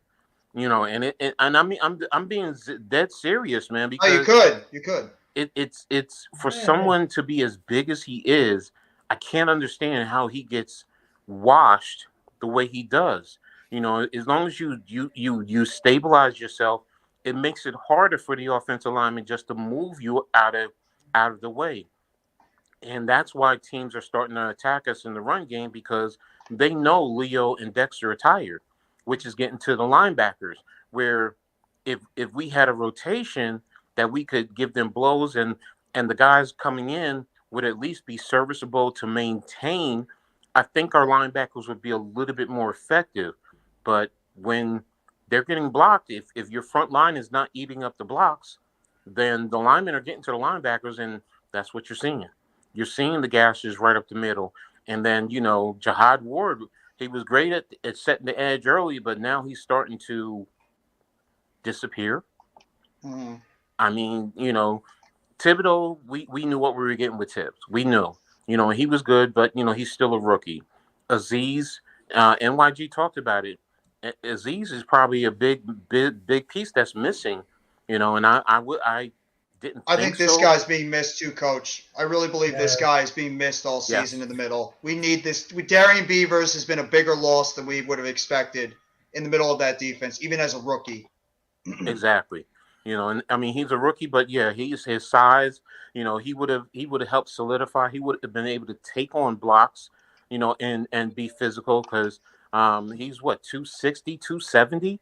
So he's damn near a defensive lineman, where, you know, 230, 240. He's 6'4". He's a bigger guy up the middle. Exactly. So, you know, it changes the dynamic. So, you know, yes, we need to, bottom line, we need to win the trenches more than anything on both sides of the ball. I think if we win the trenches, we get back to doing that, I think it makes the offense and the defense a lot more efficient, as opposed to, you know, even when teams are more talented than us. That's why I say with the heart and the soul. You know, if you play with a lot more heart and soul, I've seen it. Guys can be talented, but if you don't play with heart and soul, guys who are less talented will dominate you. You know, Matt, you know, you've played in the trenches, and you know that. You've seen guys who are all the talent in the world, but they don't play with heart and soul. And what happens? You know, so and I get on paper. I understand on paper, and that's why I say it doesn't matter to me what the paper, what stat says. Is what is the heart and soul of this team? And from what I saw yesterday, number one, they did not quit. They did not quit. This team hasn't quit, and that's the biggest thing for me. You know what? We don't have the talent, but I'll take a less talented team, a team full of less talented players, and play a team full of talented players if we have more heart and soul and play with more determination over them any day. That's me. And that's 40 years of experience of coaching. That's 40 years. You know, so I will take that anytime. And I guess I'm too much of a coach. That's why, you know, when you say words like, you know, still and instead of probability, am I playing on certain words? Yes. That's why in the trenches, if we fight and we get out there and, you know, we Buster Douglas, Mike Tyson, I think we have a good chance. Absolutely. I agree 100%. That's why they play the game. I just think it's. I mean, that's the importance. That's why, and I feel like right now, with everything we're dealing with, if we can come out and go at least 500 in these next 6 games, these last 6 games, that should at least secure us a spot in the playoffs, man. I feel like at the very least, we can go 500 these last 6 games. And I believe this team can do it. I believe this team has the heart to go out there and get that done. And no matter what, we're going to always have less talent. Even if we're fully healthy, we're going to most likely have less talent because that's just the way this team is constructed right now. Exactly. We understand this is a rebuilding process, and we're still a year or 2 away from where we want to actually be. But this is very promising, a very promising start to this rebuild. And that's at the end of the day. That's the biggest thing where, you know, most fans, and I get it. There are times when I'm a fan, I let my logic slip, and I get caught up in it. But you know, most fans don't know how to separate that. They just get caught up in, you know, the media, what the media says. They get caught up in the stats. You get caught up in fantasy football, and please don't think I'm talking badly about it. It's just that, you know. No, it's okay. You can. No, I'm just saying I understand with all of that. When you put all of that together, it does skew the logic to a certain extent. But, you know, that's why to me stats don't mean anything. It's what do I see on that football field? My eyes don't lie to me more than stats will. I'm sorry, that they just doesn't. And everything that I saw, yes, in terms of, you know, does this guy run a 4.25 and our guy runs a 4.6? Yeah, okay. If that's what you're talking about, talent, yeah, you're right. But to me, talent has also included what is inside a guy's chest. That's still talent because everybody doesn't have it. Everyone, and you can't instill that, and that's something that, you know what, I'll take that on over a lot of guys, and I see that in some guys. I see that in some of these guys on this team. Will they be good bench players going forward once we get other talent in here? Yes. And will they help us at that point in time? Yes. But, you know, that's me. I'm just a little old coach. That's just how I see it. No, I can't. Look, I gotta get ready to get going, fellas. It's been cool. I was actually gonna close out the stream in like a few minutes anyway, so I'll let everybody get their final points in about the Giants, the whatever football game you guys, and also what game you guys are looking forward to seeing on Sunday. Like what games you're going to be paying attention the most. I didn't even get a chance to talk about the Zach Wilson situation, which is a big thing around New York too, about him getting benched and the Jets actually throwing out the immortal Mike White out there as their starting quarterback. And if the message sent here is going to finally resonate with Zach Wilson to help him maybe go out there and play a little bit more focused if he actually gets his spot back. Take accountability too. I mean, that interview, that wasn't a good look. That post-game interview, take accountability, man. So, like you said, the offense put 3 points on the board, only put 3 points on the damn board. Yes, you definitely let your defense down. Your defense held that offense to 3 points. So, yes, your offense let the defense down. Own up to it, man up. That's what being an NFL quarterback is all about, man. He just kind of just brushed it off like, no, we didn't let them down. Like, what are you talking about, dude? You scored 3 points. So you were awful. let them down. You were awful too. what you want your defense to do. They held the opposing offense to 3 points. You got to put more points on the board, man. Help your defense out. Exactly. At the end of the day. Exactly. So, I'm with Mac on that, man. You know, Wilson had to step up. I mean, okay, he stepped up to the team and apologized behind closed doors. But, you know, right now, if I'm in that locker room, I'm like this. Yeah, okay. That's how I'm looking at him. Like, yeah, okay. You know, because now it's just falling on deaf ears too. You know, so it's right now, Mike White, you got the helm. Now you got the opportunity. Take this, defense, continue what you're doing. If the defense does what they're doing and this offense scores just a little bit more points, you might permanently see Zach Wilson gone. So, but that's no particular games for me on Sunday. Just see whatever happens and get ready for Washington. For me, that's my mindset. That's how I feel too. But go ahead, Mac. I'm gonna keep my eye on that Atlanta and Washington game. I'm gonna keep my eye on that game because I want to. Because he's looking at this is the playoff races. All this is implicated in the playoff race right now. Washington is sniffing a little closer on our heels, so I would like to see them take an L on Sunday for sure. I hope Atlanta can get that done. At the same time, I'm just gonna sit back and enjoy a Sunday of football because ain't got to worry about waiting for the Giants game. Ain't got to be stressed out over the Giants game in any way, shape, or form. Just enjoy some football all day. And Raph, what about your Raiders real quickly before we close it out? Right now, the Raiders had versus Seahawks on Sunday. That's the most thing that I was looking for. But also there's another games like Los Angeles Rams versus Kansas City Chiefs, and of course Green Bay Packers versus Philadelphia Eagles. So that could be like 3 interesting games that I would dress it for. But right now, the Raiders had to go to against Seattle Seahawks, which is at 4 p.m.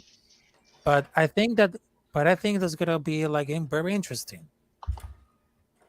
Absolutely, I agree. And for me, it's the divisional matchups, the Commanders game and the Eagles game. That's the game. And I want to see how the Jets look with Mike White coming out. I want to see how Mike White looks in his first game coming back for the, coming in for the New York Jets. I want to see if he can play a very good game because if he plays well, it might make the decision to go back to Zach Wilson a lot more difficult. So I really am curious to see how Mike White plays. But that's it. We're going to close out the stream for this one. I want to say thank you very much for everybody that was on the panel. Adam, Miz, Randy, Rob, a.k.a. Philly Sports Talk Podcast, Mitch Kofsky, of course. I want to thank Rafael Chassin, of course, Coach Ed, my guy, Mac, the Giants fan. You'll see him tomorrow night. We'll be doing the wrestling event tomorrow night for Survivor Series.